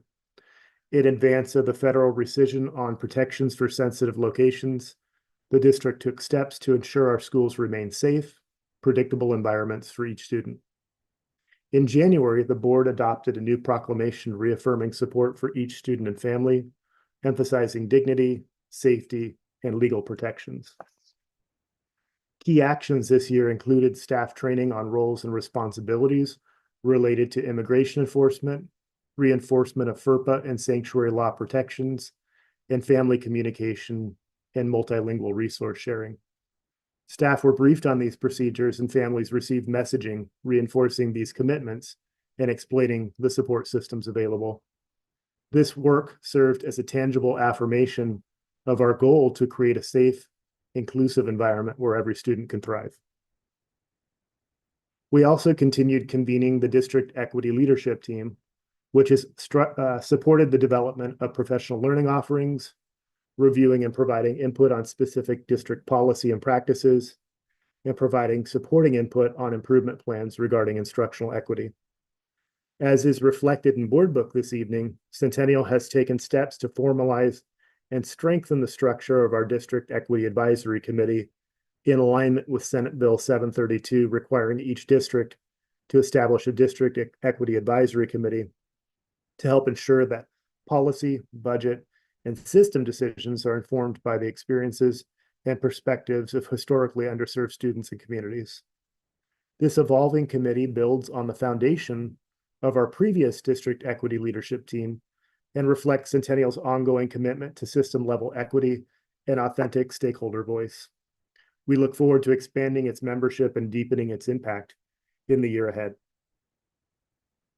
We also continued staff affinity groups for staff of color and staff who identify as LGBTQ2 SIA+, creating safe and supportive spaces for connection and dialogue. We also expanded targeted supports through Student Success Plan grants totaling close to $1.3 million over the next 4 years, focused on improving outcomes for Latinx, Native Hawaiian, Pacific Islander, immigrant, and refugee students. Switching gears, as you'll remember, a key finding of the 2023 equity audit was the physical condition of our facilities and how conditions had been a deterrent to making students feel appreciated and valued. As such, facilities investments reflected a continued commitment to providing safe, modern, and climate-resilient learning environments. To that end, key capital projects during the 24-25 school year include the Centennial Transition Center renovation funded by the Board Reserve Fund, set to open in fall 2025.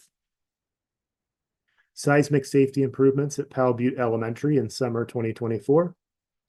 Additionally, this year, Centennial secured an additional seismic grant for Oliver Middle School, with work scheduled to start over the summer.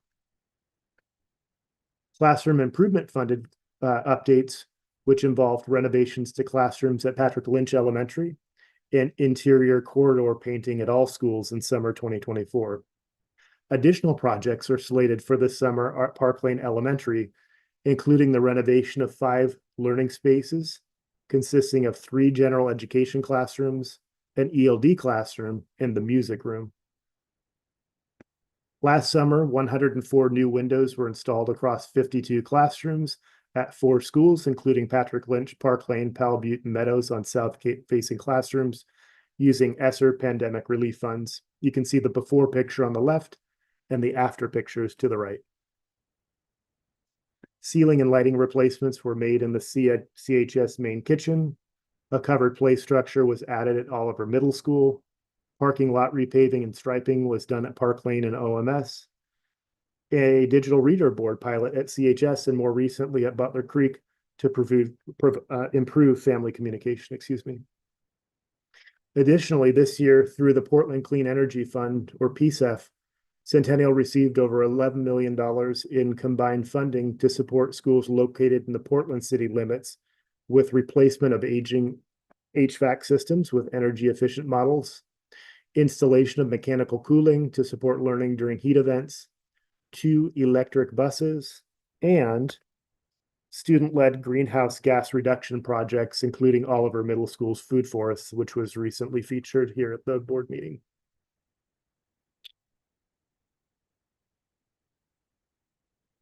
And we're not done. This summer, we have the previously mentioned seismic upgrades at Oliver and classroom improvement funded projects at Park Lane Elementary.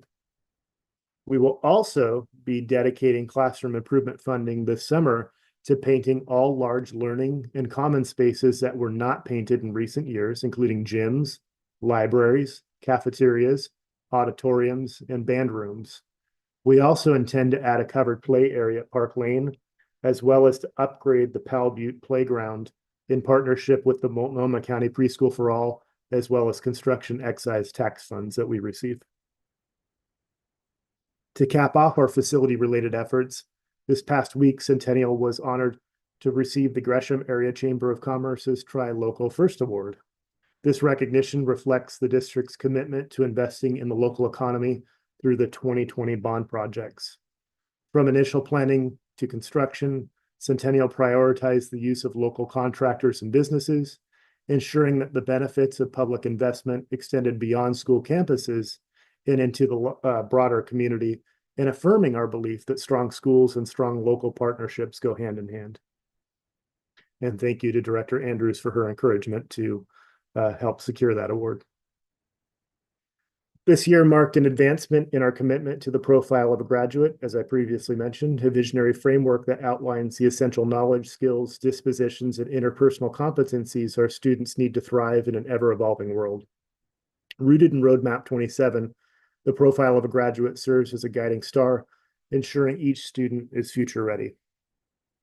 In January and February, we convened 3 design retreats with a diverse group of 40 to 50 stakeholders, including students, staff, parents, and community partners. These sessions focused on establishing an instructional vision, articulating student outcome progressions by grade band, and planning for demonstrations of learning. District and school leaders then participated in 3 sessions to refine this development process to ensure alignment with our strategic goals. Educators across the district engaged in review sessions providing valuable insights that shape the profile's implementation strategies. On January 30th, we hosted a forum at Centennial High School, inviting families and community members to review and provide feedback on the profile of a graduate plans. In addition to the in-person engagements, the district hosted a virtual community partner forum. This session broadened our stakeholder reach by engaging nonprofit leaders, higher education representatives, business partners, and social service providers. Participants offered insights into the skills and dispositions students need for success beyond K-12, affirming the importance of competencies such as communication, adaptability, and social responsibility. The culmination of these efforts is a cohesive plan that integrates the profile of a graduate across all schools and grade levels, ensuring each Centennial student has the opportunity to develop the critical competencies outlined in our graduate profile. This plan is in the process of being finalized, and we will be determining a phased implementation plan shortly. If you've been around school district work long enough, you will know that the winter and spring of an odd-numbered year means it's time for legislative advocacy. And this year was like no other, shaped by a unique and challenging landscape. The district faced the prospect of simultaneous reductions at federal, state, and local levels, a convergence of funding pressures that threatened core student services and school operations. Dog. Sorry. In response, Centennial took a proactive approach, engaging at every level of government to safeguard support for students and uphold essential programs. At the local level, we collaborated with the City of Portland to preserve funding for SUN programming. Facing potential cuts, we work with city staff and the mayor to reinforce the critical importance of SUN services. These collective efforts helped inform the city's decision to maintain SUN investments, ensuring continuity of services. At the county level, the district partnered with other East County school districts to advocate for the preservation of SUN programming and school-based mental health supports. Following coordinated efforts, including written testimony, public engagement, and ongoing communication with county leadership, I learned this afternoon that we were successful in advancing amendments to the county's proposed budget. I see Director Wright cheering there. These amendments, co-sponsored by multiple commissioners, including the chair, would restore critical funding to keep mental health therapists in schools around the region. This promising outcome reflects a strong, unified voice across districts, ensuring students will continue to have access to essential mental health services in the year ahead. At the state level, we've been working diligently with elected officials to urge an adequate state school fund allocation. Our messaging has focused on explaining the dynamics of why districts are in the process of making budget reductions. This has involved the development and circulation of briefing materials used with legislators, advocating for sustained investments in K-12 education. This afternoon, I learned that the Joint Ways and Means Committee passed Senate Bill 5516, which allocates $11.36 billion in the state school fund for the 2025-27 biennium. The 24-25 school year also marked the continuation of a new bargaining cycle with the Centennial School District and its various employee groups. This year, Centennial began negotiations with CEA for a successor agreement to the 2022-25 agreement. The parties engaged in a more traditional bargaining approach rather than the interest-based approach used in the prior 3 successor bargains. The teams have had 8 bargaining sessions, essentially every other week, and have reached tentative agreements on a number of contract articles. Additional bargaining sessions are scheduled in June, and I look forward to learning about further progress the teams are able to continue to make. And the best I could do for a photo on this slide was the one from 2022 when we finished our bargain in June, and we're in a celebratory mood. The work of public education continues to require resolve, clarity, and shared purpose. While we have more work ahead to realize our goals, the 24-25 school year demonstrated the power of alignment, persistence, and care. What we saw this year was a shift from developing systems to using them. We made space for collaboration, trusted school-based leadership, and honored data as a tool for growth. Students and families were engaged more intentionally, And across our system, there was a greater shared understanding of what quality instruction and inclusive learning environments require. While we're still in the midst of planning for the coming year, I can say that we will continue building coherence across our classrooms and departments, deepening implementation of the instructional core and advancing the profile of a graduate in intentional and meaningful ways. On the capital projects front, we intend to revamp the long-range facilities planning process, as a step down in the mill rate will be here before we know it, and it will be time for the board to consider another bond. Overall, we will continue to follow the roadmap we've established for continually improving our collective practice in service of Centennial students. I appreciate our educators, leaders, support staff, families, students, community partners, and the board for your continued partnership in the success for each Centennial student. It's been my pleasure to feature this work. I'm happy to address any questions, and that concludes my superintendent's report. Wow, that's a lot. Nice job. Board members, let's just go around and make sure everybody has an opportunity to speak to the end of year report. Not just only, it's the work of all staff here in our district. It's nice to see it highlighted in such a way. I wrote down everybody's name, so I'm just going to start with everything in writing here. Jess, your name just happens to be written down there first, so let's start with you. Yeah, thanks for the report.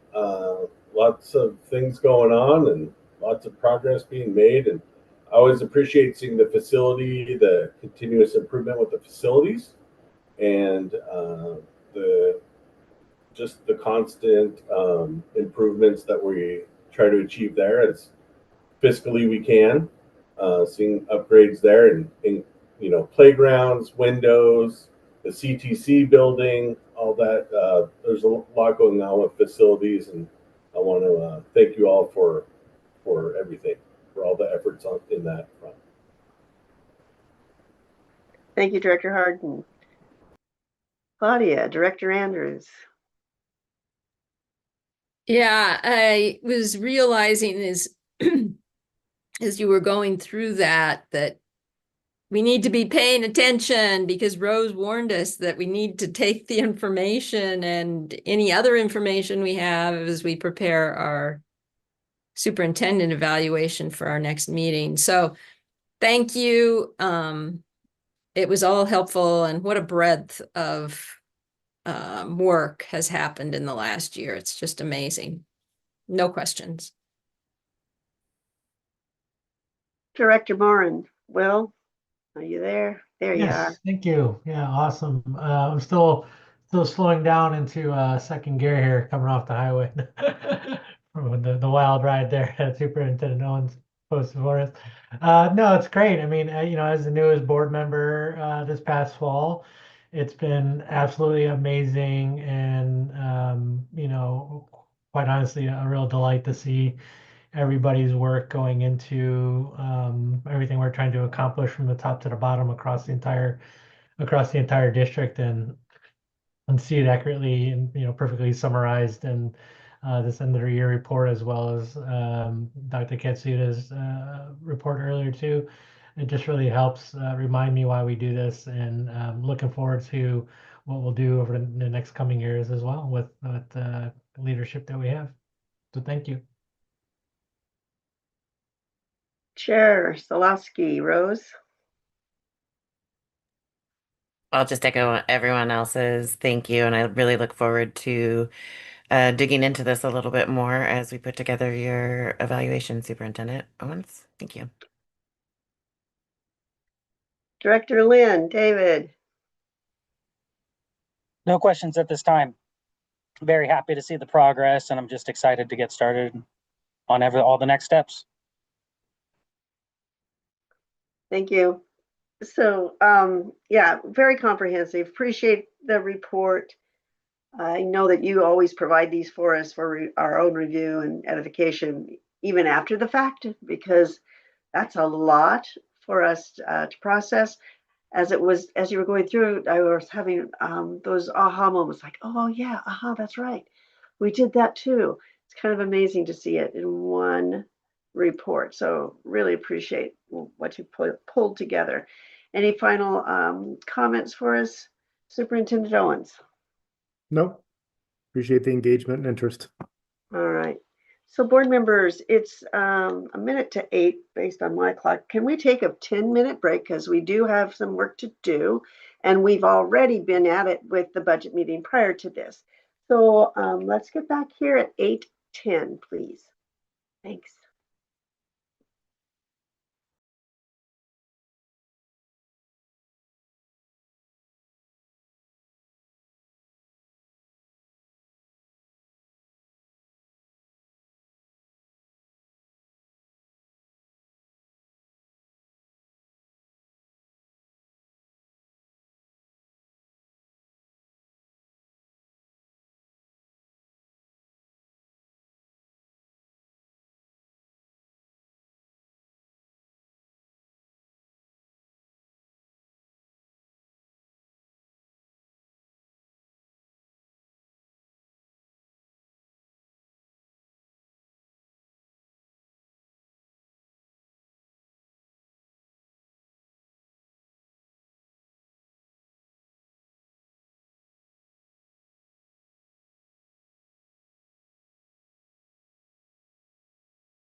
Looks like we're all getting back in place.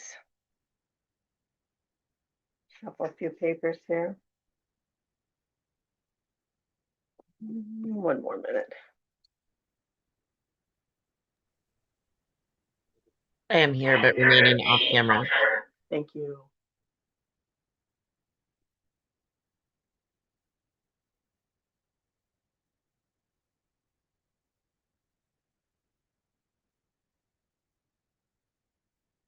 All right, board members, we're back after our short break, and Director Lynn, you're looking particularly comfortable this evening. I am assuming the back porch. That's nice. Yeah, it's a very nice night. It's a perfect night for that. Absolutely perfect. So, board members, we're ready to go into confirmation items, and I would entertain a motion to approve the confirmation items as listed. Motion to approve the confirmation items. Second. Thank you. Moved and seconded. All those in favor indicate by saying aye and or show of hands. Aye. Aye. Thank you so much. That was quite a list this evening. We're on to old business, and we're bringing back for a second read the expulsion policy JGE, and Superintendent Owens, I believe you're going to walk us through this. Yeah, I'll just try to keep it brief. There was a request to see about the possibility of providing an expanded definition for when an expulsion could apply, specifically as it pertains to serious injury to someone other than another student or staff member. I sent in my weekly update to the board some of the OSBA research that had been done a little bit over a year ago on that topic, because I had vaguely remembered us doing some research on it, but we weren't ready to bring the policy back at that time.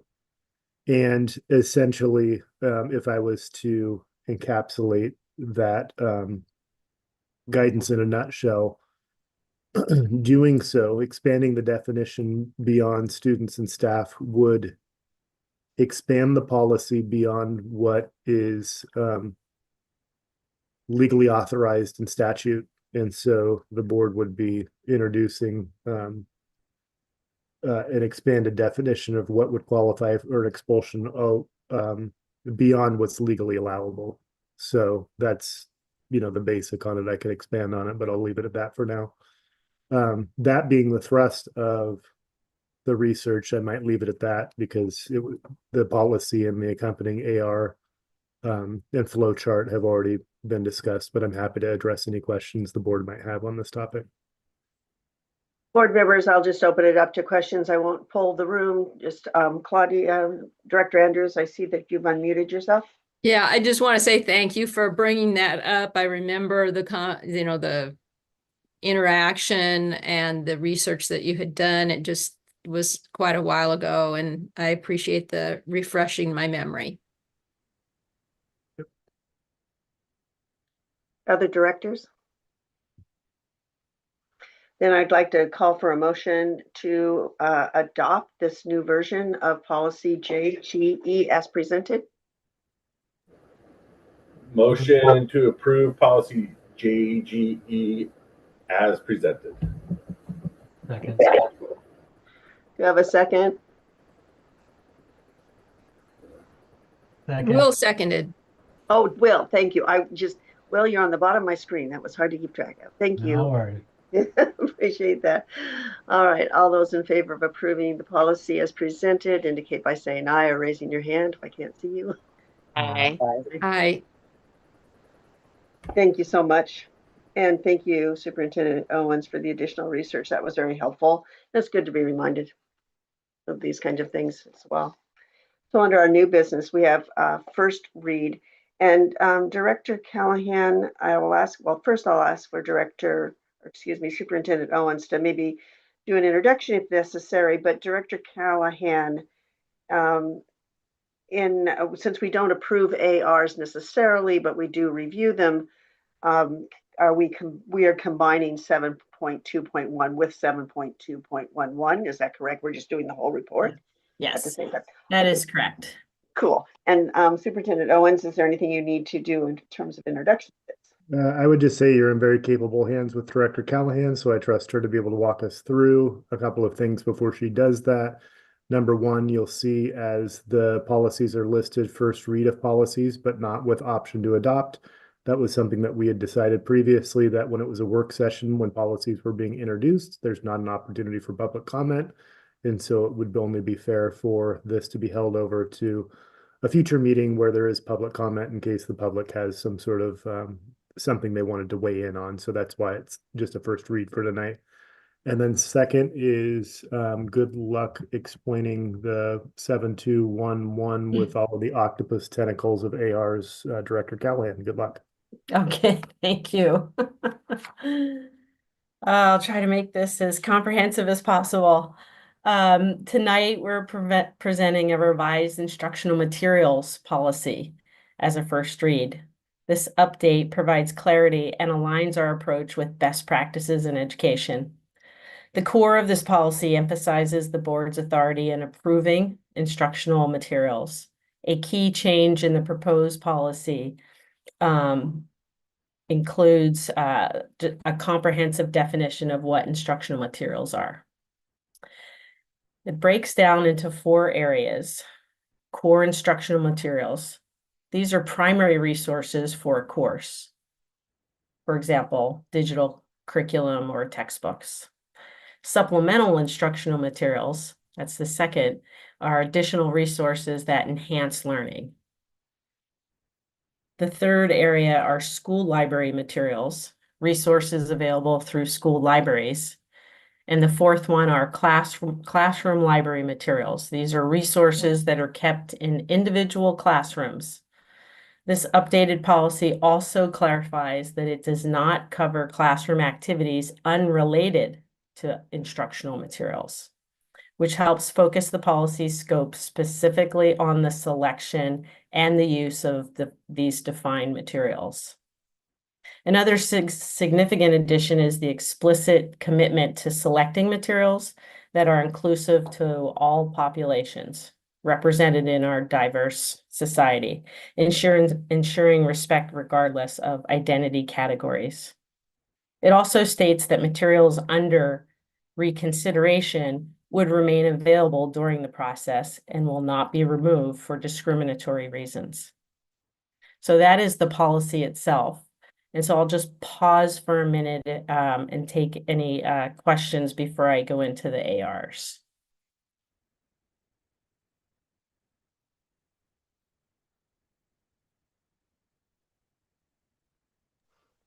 Directors, if anyone has a question, they can just speak to it. Seeing none, Director Callahan, I think we can move forward. Great.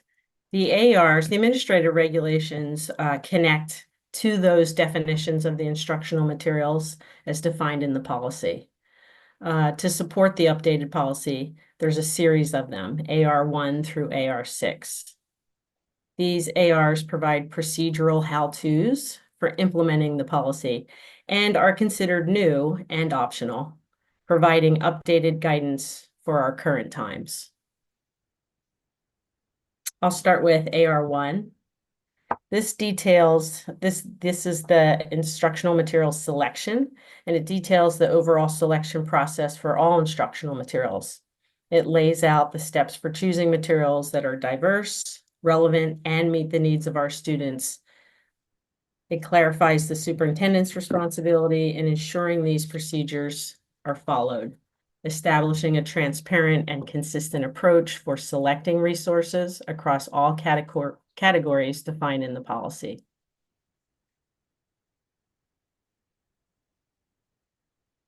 So the second one, so the first one is really about a selection process.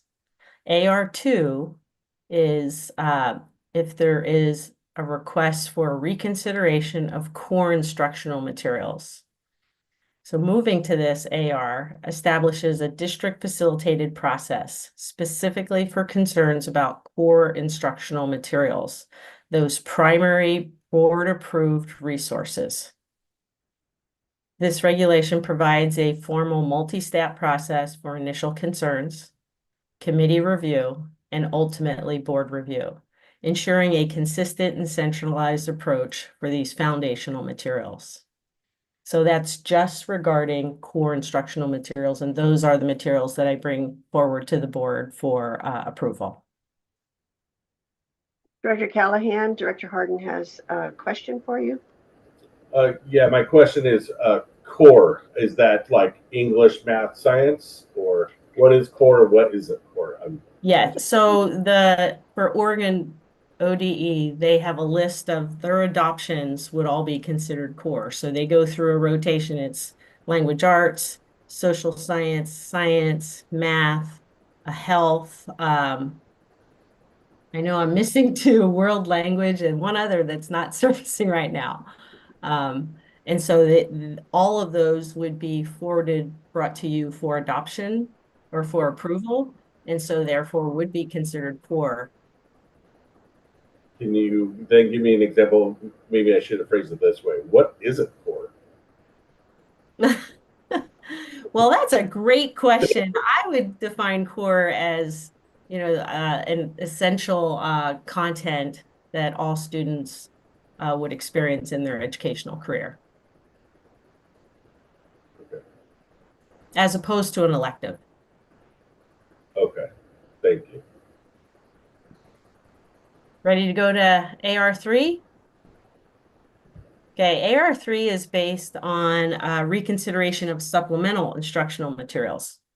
So it outlines a distinct school-based facilitated process for addressing concerns about supplemental instructional materials. These are additional resources teachers might use to enhance their learning. By handling these at the school level, it allows for quicker, more localized resolution while still providing a clear pathway for review, of which the Director of Curriculum and Student Learning would likely be involved. AR4, reconsideration of school or classroom library materials. And they put these two together. It's very similar to AR3. Details a school-based facilitated process for reconsidering school or library materials, classroom library materials. This regulation emphasizes student choice in reading materials, balanced with clear parent and guardian oversight. It provides a structured procedure for concerns from informal resolution to committee review, recognizing the unique nature of library collections and individual reading choices.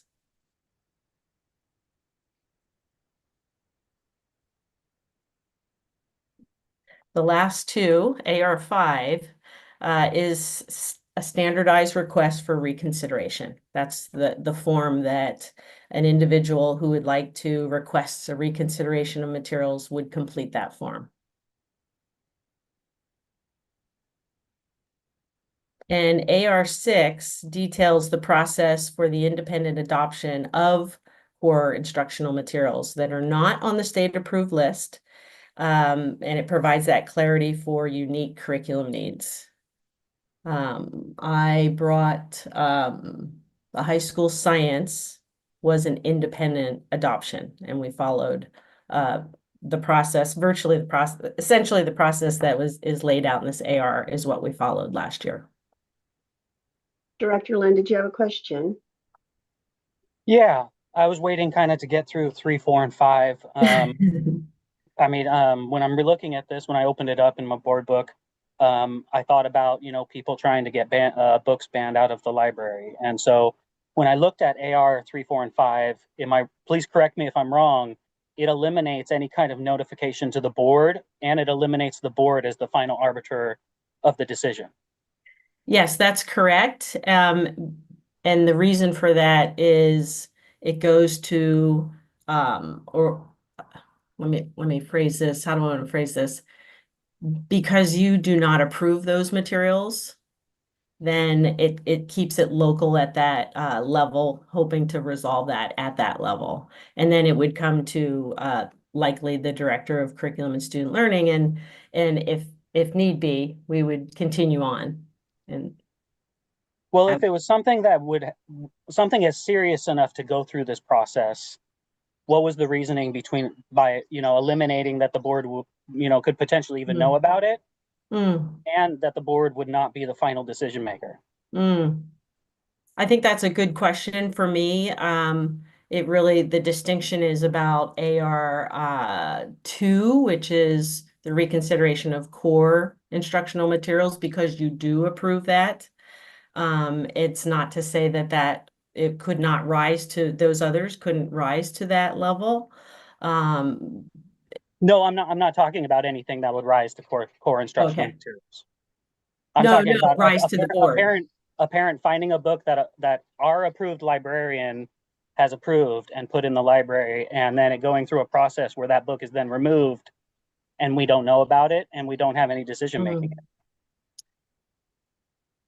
Yeah, I don't necessarily, going through that process doesn't ensure a removal. Yeah, and I would just add to that, Director Lynn, to your question and point, I think that's for the board to deliberate, because if I'm tracking what you're saying and I'm looking at the ARs that you're referencing here, the choice making that OSBA has provided is a distinction between the superintendent and the board. And when Director Callahan and I took a look at this policy last week, and we're talking about the decision points there, one of the things that we talked about was, where does the decision to incorporate that material exist, as she had mentioned, and if it's board approved to have that material, then that appeal would go to the board. If it was locally decided, then that decision would be locally decided. However, if the board would like to have enhanced agency, or for that to come to the board instead of or in addition to the superintendent, I think that's well within your jurisdiction to determine if that's something that you want to see different. Well, I would love to hear from the rest of I'd love to hear from my fellow directors. I would love both. At the bare minimum, I think we should at least be notified in the policy, because then we can decide in the future whether it's something we need to be more involved in. Can I ask a clarifying question, potentially, Director Lynn? No, actually, maybe it's Superintendent Owens and Director Callahan. Let's say if it was upheld, right? Somebody comes with a concern, complaint, whatever, about a book in the library, and we've seen so much of this, right, within the news media, right? And so our process here says that at that decision-making point where it was put into the library is where the decision would be made, whether it was kept or taken out. If it was taken out, you're saying before the action is taken, we should be notified of that happening, the affirmation or the removal, right? That's the decision where at least at a minimum we would be informed of that process going on? I don't want to speak for Director Lynn, but I'm going to speak for Director Lynn and see how it fits. What I am inferring his interest is he does not want to see the administration banning books and having the board have no agency in that process. And so whether it be the library instructor or the school-based administration or the superintendent, and then the board having no awareness that we're in the process of banning books for whatever prerogative there is, and the board has a different opinion about that. But Director Lynn, I'll let you speak for yourself on that. I just wanted to see if I was understanding your viewpoint. You got it. Great. Thank you. Would the, I'm sorry, Will, go ahead. Oh, you can finish your line of thought. I can wait. Okay, then if at these other AR levels, like you were saying, David, about the 3, 4, 5, that levels, if it was affirmed, no, the book remains, the supplemental materials remain, a community member or parent or whomever, what recourse do they have? Do they use the complaint procedure then? So that would eventually potentially come to us? That's just I'm looking for the extension of the process if it were to occur. That's what I would anticipate.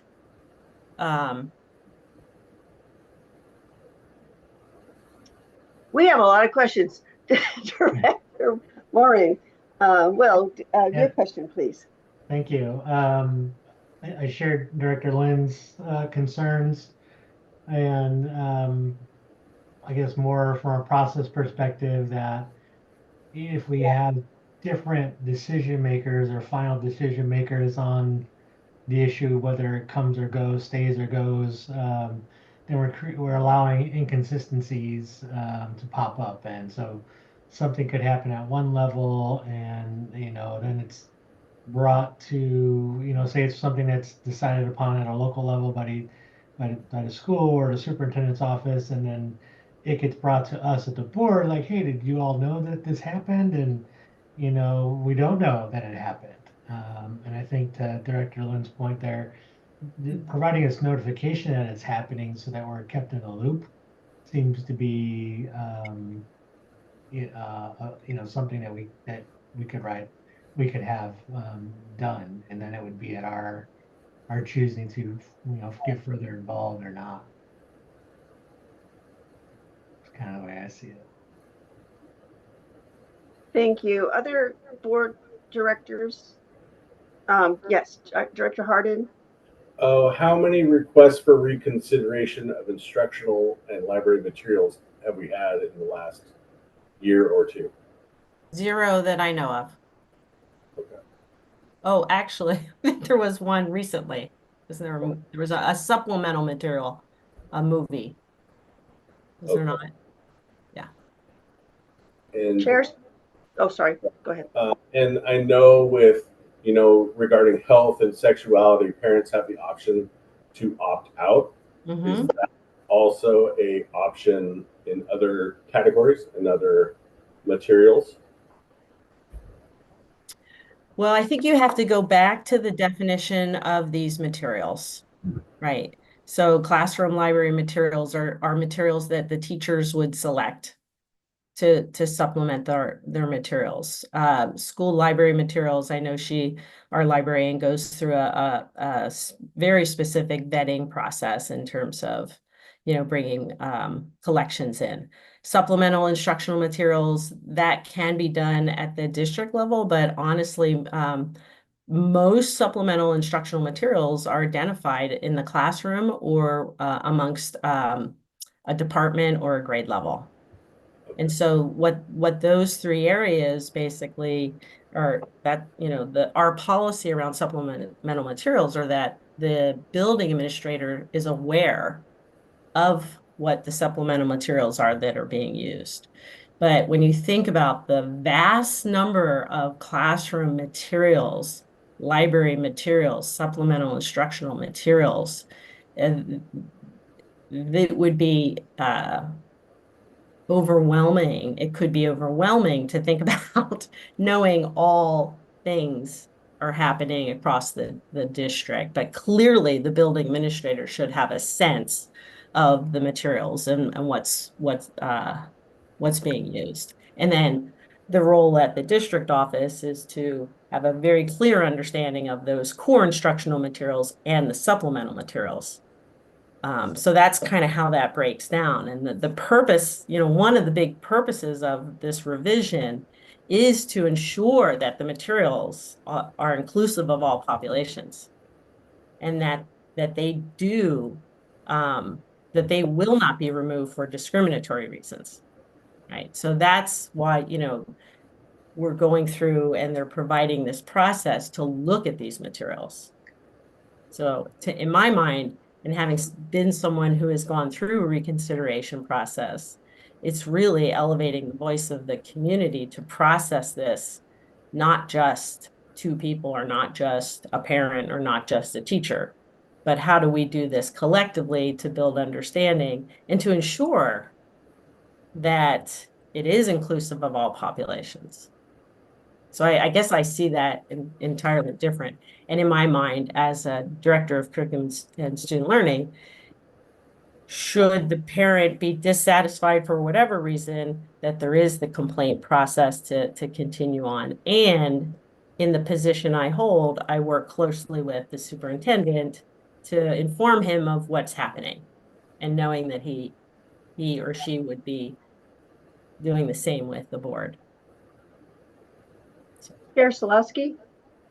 Yeah, I would say that, in my opinion, a lot of this really does boil down to operational management, at which point I feel like the superintendent and his team can really manage it. I do feel like if um if there was a book removed, that I would like to know about it, right? And um yeah, there would be a process there. I think that my question, and I hate to complicate things more, but you know I love to complicate things more. At what point do we involve this new district equity committee into the review process? Where are the pieces, like as we're having conversations now, I'm thinking about, oh, so we've got this equity committee. Where do we embed them in our process to ensure that their voice is getting a chance to review these things?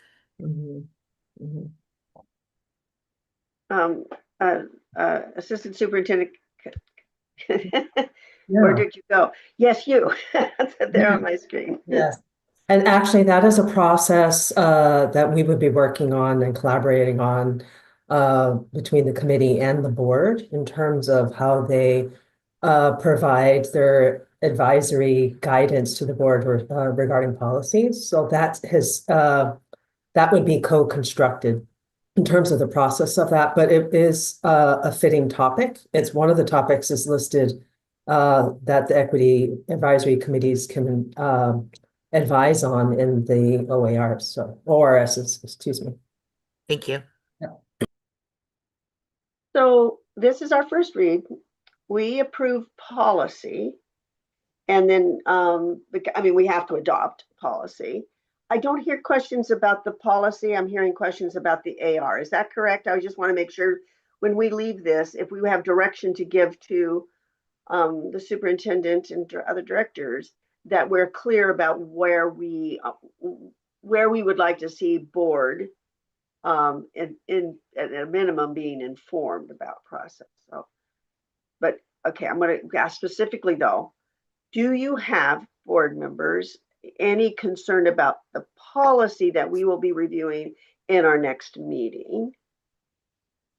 There wasn't anything there that got us or queried us. Okay, so then with the ARs, we have voiced the concern about basically being informed and notified that something may be going on in one of our schools or in our library, et cetera. And then how that the board would be informed or kept in the loop is something that, one, we can control in an AR, right? And two, we would need our cabinet members that are charged with this to review how that wording might come into each of the ARs that we've questioned. That's the first part. And then the second part, with Chair Salowski's concern, is that how any crossover with the equity committee might occur as it relates to curriculum. Did I get it? Okay, I'm good. I'm good. I think so. Okay, good. So, Superintendent Owens, do you have any more clarifying questions for us as to what we would like to potentially see in edits to the ARs? Yeah, and not to complicate things further, but since we're here, as I look at AR4 and Director Callahan specifically, you might want to clue in on this. If you look at section 5 on AR4, which is on page 4 of 5, on 4K, it says the committee's decision, and so this is the reconsideration committee. The committee's decision will be the final decision of the district. That's optional language. At this point, as it shows here, that optional language hasn't been struck through, so that process could stop at the committee. If you allow for an appeal, then the decision point is, where does it go? Does it go to the superintendent or does it go to the board? You don't even have to allow for the appeal, it looks like. It can just stop at the committee. But then the question becomes, what gets appealed?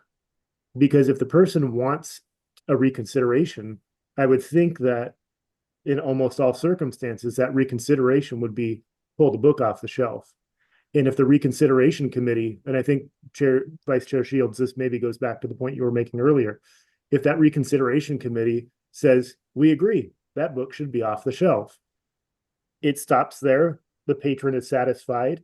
There's no appeal to the board because everybody got what they wanted. Somebody wanted the book off the shelf. The committee agreed.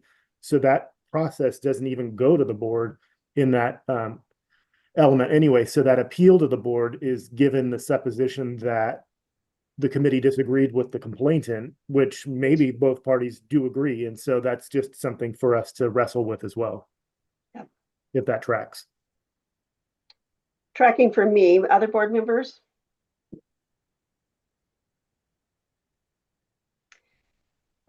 I'm good.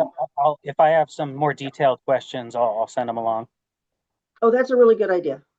That's a good idea. Board members, as we think through this a little bit more, if you have additional thoughts or comments, to send them to Superintendent Owens with a copy to Director Callahan. And Assistant Superintendent, the three of you guys, I guess, because you're going to be coordinating this in some form or fashion. Okay. We'll talk about it as a cabinet. Okay, good. There's one other thing though that when you were saying, as Director Lynn says, send it in later. The question. Do you need to? Do you want board members? Do you want to see other board members' questions, or is it just okay to just send your thing in? Kind of, I'm asking, I guess, kind of what we do. If you send the questions to me, I can feed them out in my weekly email. There you go. All right, got it. Thank you so much. I needed help with doing that. Okay, so we have accomplished the first read. We have the questions. Additional questions that are coming will come via email to Superintendent Owens, who will share out those questions with the greater body in the Friday missive. So I think we're good, unless somebody has something else they need to talk. Okay, good. Then we are moving on to 7.2.2, first read of policy AC and ACAR, non-discrimination, Superintendent Owens. All right. My interest here, and this is why you're seeing policies from me the last couple of meetings, is I like to clear the deck on my policies in any given fiscal year, and I'm trying to get that done. So what you'll see here is first read of policy AC and ACAR, non-discrimination and civil rights. The high points here, I believe, are two. Number one, there were amendments to Title IX regulations that are incorporated in this policy in AR. And then there was also the inclusion of civil rights in addition to non-discrimination. So those are the two headlines. I'll go through some of the things that I see relative to the policy that I believe would be of the board's interest. You can see in policy AC itself, they add and civil rights in addition to non-discrimination in the title. It indicates that the district does not discriminate on any basis listed below, and then it gives those protected class factors that are there. There's language that was struck through by OSBA in terms of the board directing the superintendent to designate the civil rights coordinator and make the contact information available, because that information is now reflected lower in its own section on page 2. It indicates in that section language as far as the position titles. And so those individuals, as are designated in the way that I'm proposing it here, are the assistant superintendent and director of student services. The reason why is that these processes parallel and track between civil rights and Title IX fairly closely. The assistant superintendent and director of student services are already our Title IX coordinators. The assistant superintendent takes more of a staff bend, and the director of student services is more student focused in terms of their coordination, but they work well. So it makes sense for the civil rights coordinators to be those same individuals because of the parallel processes there. And the final thing that I see relative to the policy is that on page 3 of 5, on section number 8, it talks about satisfying the training requirements, and it gives the distinction of listing it in the policy as either satisfying the training requirements in the OAR and leaving it at that, or listing out the variety of training requirements. As we know, training requirements can change, and I'm sure the board would not want to see this policy pop up regularly if there's a nuance change. My way that I tend to operate is just to refer to law rather than detailing law and policy. And so that's why you see my recommendation of the choice just to be to follow the OAR, but not list all of the OAR's requirements, because that would be something we would be doing by virtue of following the OAR.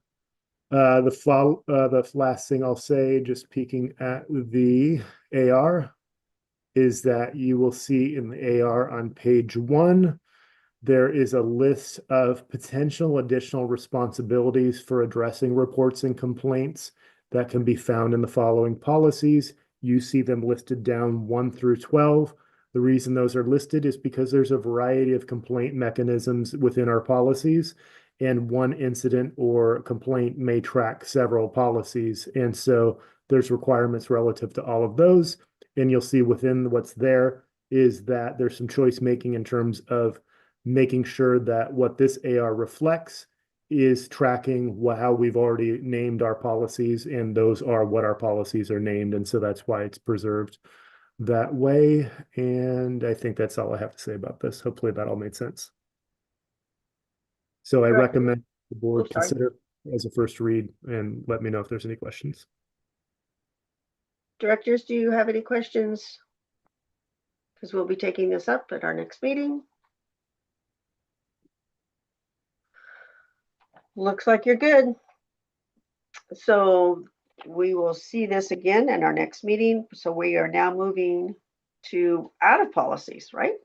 And we are now moving into 7.2.3, review, recommend, and appoint District Equity Advisory Committee. And there's a host of people here. So Superintendent Owens, would you want to kick us off? I'll tee it up and then I'll turn it over to Dr. Katsuda and Director Wright. And what you'll see here is the review, recommendation, and appointment of District Equity Advisory Committee members. As was reflected in my year-end report, this is something that is a state requirement and stipulates how the Equity Committee is constructed. As I've also referenced, this is an evolution of our current district equity efforts as well. And I'll go ahead and turn it over to Dr. Katsuda and Director Wright to give us more detail. All right. I think much of the detail that's relevant for tonight is in the board note. It's a review of our presentation of a few months ago before we engaged in the process of district-wide and district community-wide recruitment for the District Equity Advisory Committee. And so I invite you to read the board note, and we'll simply say it's recommended that the board appoint the District Equity Advisory Committee members as listed. You'll see the District Equity Advisory Committee members will also have a role, or I guess you can call it a role, whether it's student, staff, or community member next to their name, so you can see how they represent and reflect our district community.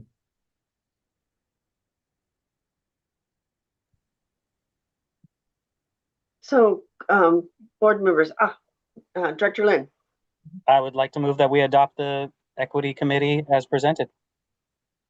And we'll second it. Question before I ask for the vote, just clarifying question about the budget person. Is this in addition to the current 7-7 situation?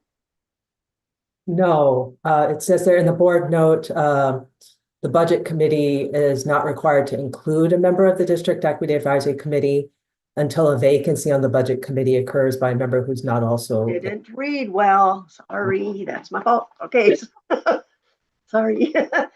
All right. So we have a motion and a second to approve it as the Equity Advisory Committee and membership. pending approval of those individuals who are listed as the initials? Yes, we're waiting confirmation from them, so I didn't feel comfortable putting their full name out there. Got it. Okay, so it's been moved and seconded. All those in favor indicate by saying aye or a hand so I can see what we're doing. Aye. Aye. Aye. Aye. All right, all board members have voted in the affirmative. Thank you so much for that. So 7.2.3 has been approved. And we are down to future agenda items. And Superintendent, that's usually you. All right, our next meeting is scheduled in person on Wednesday, June 18th. And that is after school is done for the year. And there's quite a bit that we have on that agenda. So we have Director Andrews' final meeting for her term and for her tenure. We have an introduction of our Pleasant Valley principal, Christina Anderson. We have the Centennial High School Spring Sports Recognitions, the 25-26 budget hearing and adoption. You've heard me say this the last couple of times, but they just have gotten kind of punted each time, the construction excise tax rate and the meal prices. We have the second read of policies that were introduced this evening, and we have an executive session for the superintendent's evaluation. That's what I've got. On that, I'll send some information. I have a self-reflection I've done for my work plan that will work in tandem with the report that you saw this evening. That will give you insight as to my reflection on that. And then Executive Assistant Grindle will send out a survey with instructions on how to complete that survey. So you've got a couple of things coming your way and a little bit of time to work on that with a deadline that will help Chair Solowski be able to aggregate all of the information in advance of that 18th board meeting. And if we can get this all accomplished by the 18th board meeting, we will not require another board meeting to adopt the superintendent's appraisal. So I just appreciate timeliness and taking your time and really putting thought and effort into those forms that Missy Grindle will be sending out. Thank you. Director Andrews. So are we also going to get an annotated copy of your evaluation metrics? I believe that's all in the questionnaire. Like it's like this is the metric kind of. Right, because you had 2 goals and then there's the 8 goals that come from the OSBA process. And so are you going to also, besides the presentation you just gave us and the others that you mentioned, I didn't hear though that there's going to be an annotated version of that for us to review. Yeah, good question. There's an annotated version of the goals themselves in terms of my reflection on those goals. It hasn't been past practice to annotate the state provided rubric areas or the OSBA provided rubric areas.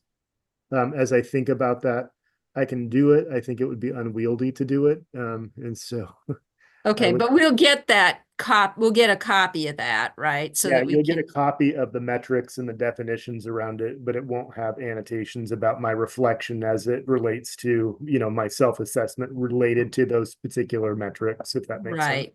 But we have to do something on that. And so, but you will have an annotated version of your goals. Absolutely. Great. Yeah. Okay. Thank you. Graduation. Yeah, we got it. We're going to show. Missy, what do you need from us in terms of like how many of us are attending?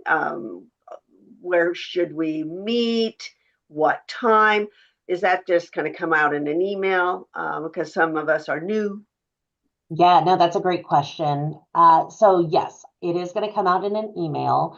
And since the group is not going to meet prior to graduation, I will certainly get it out as soon as possible. And if you can't come pick up tickets for me, I will get them to you, either deliver them or mail them, or we can meet at the Coliseum. But parking information will come out once I get that information from Emily up at the high school. The tickets will be there, and so more information to come. Or you just follow Dr. Kasuda, who knows the secret door that I didn't know for God knows how many years. And I can wait at the door and let you in. So that's There's fine. a door. I think the hardest part is actually finding the secret door to get out of the Coliseum at the That's end a of good the point night. too. But yes, for bringing that up, because it definitely is on my list. So. Yeah, well, I felt silly. Anyway, carpooling is always recommended because it's just a nightmare in terms of parking, etc. Go to the order, board members. Anything that's on your list. Well, I Come would on, just say, David. I hope to see people at the Park Lane Park grand opening on June 12th, 3 p.m. right after school gets out. We should have a big community presence. And again, it's an amazing park. Like I tell people, like I walk through it and it's like the first time growing up in Portland that I feel like this is a park for the community, like an investment in the community and not something that's kind of been run down for 30 years. So really encourage people to get out and enjoy it. Nice. I drove by and it is amazing, and I wish I would have had more time to get out and walk around, but I'm really looking forward to the 12th and getting a chance to really see the whole thing. It is really impressive.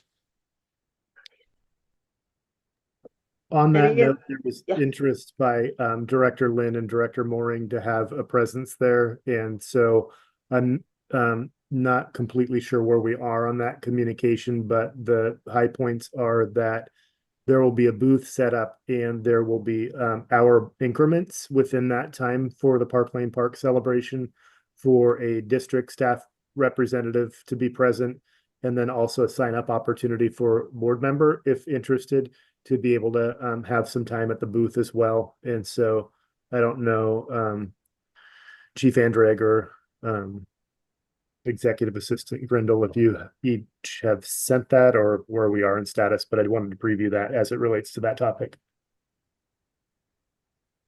And would it be helpful for board members to indicate, one, that they're going to be attending, and two, what time they might be available? And that would go to Missy? We have a sign-up sheet that will be circulating if it hasn't. Missy is nodding. So yeah, it'll be circulated soon. And we do have some district staff coming as well so that we can have people on hand to talk about our summer meal programs, the Safe Routes to School program. So we're kind of working on different elements of the district that are current and relevant that we can represent and talk with our community about. But we would definitely love to have board members alongside of us during that. So Yes, it'll be a Google Doc. on that. I plan on getting that out on Friday, as we normally do with our typical cadence for Friday communication. So I will send that out on Friday for folks to sign up. Perfect. That's a lot of things on Friday, guys. Right? I mean, graduation, superintendent evaluation, celebration. So, open it up and read with more clarity than obviously I read on some things. So, anything else? Are we good? All right, everyone. Can I say one thing for the good of the order? I just want to appreciate Vice Chair Shields for stepping in whenever I am having a rough day and I have too much going on. She just is always willing to step in. And so I appreciate you very much, Vice Chair Shields. Thank you. I appreciate that. And you don't see the panic on my face when I go, what? But I'm fairly, adept at doing some of these things, and I will always step forward if you need me on anything that you guys need me for. So you know that. You guys know that about me. All right, everyone. It's a lovely evening, as we can see with Director Lynn's background. So if we've got a few moments that we can go out and enjoy what's left of the evening, let's do so. So we're adjourning this at, my clock says 8:58.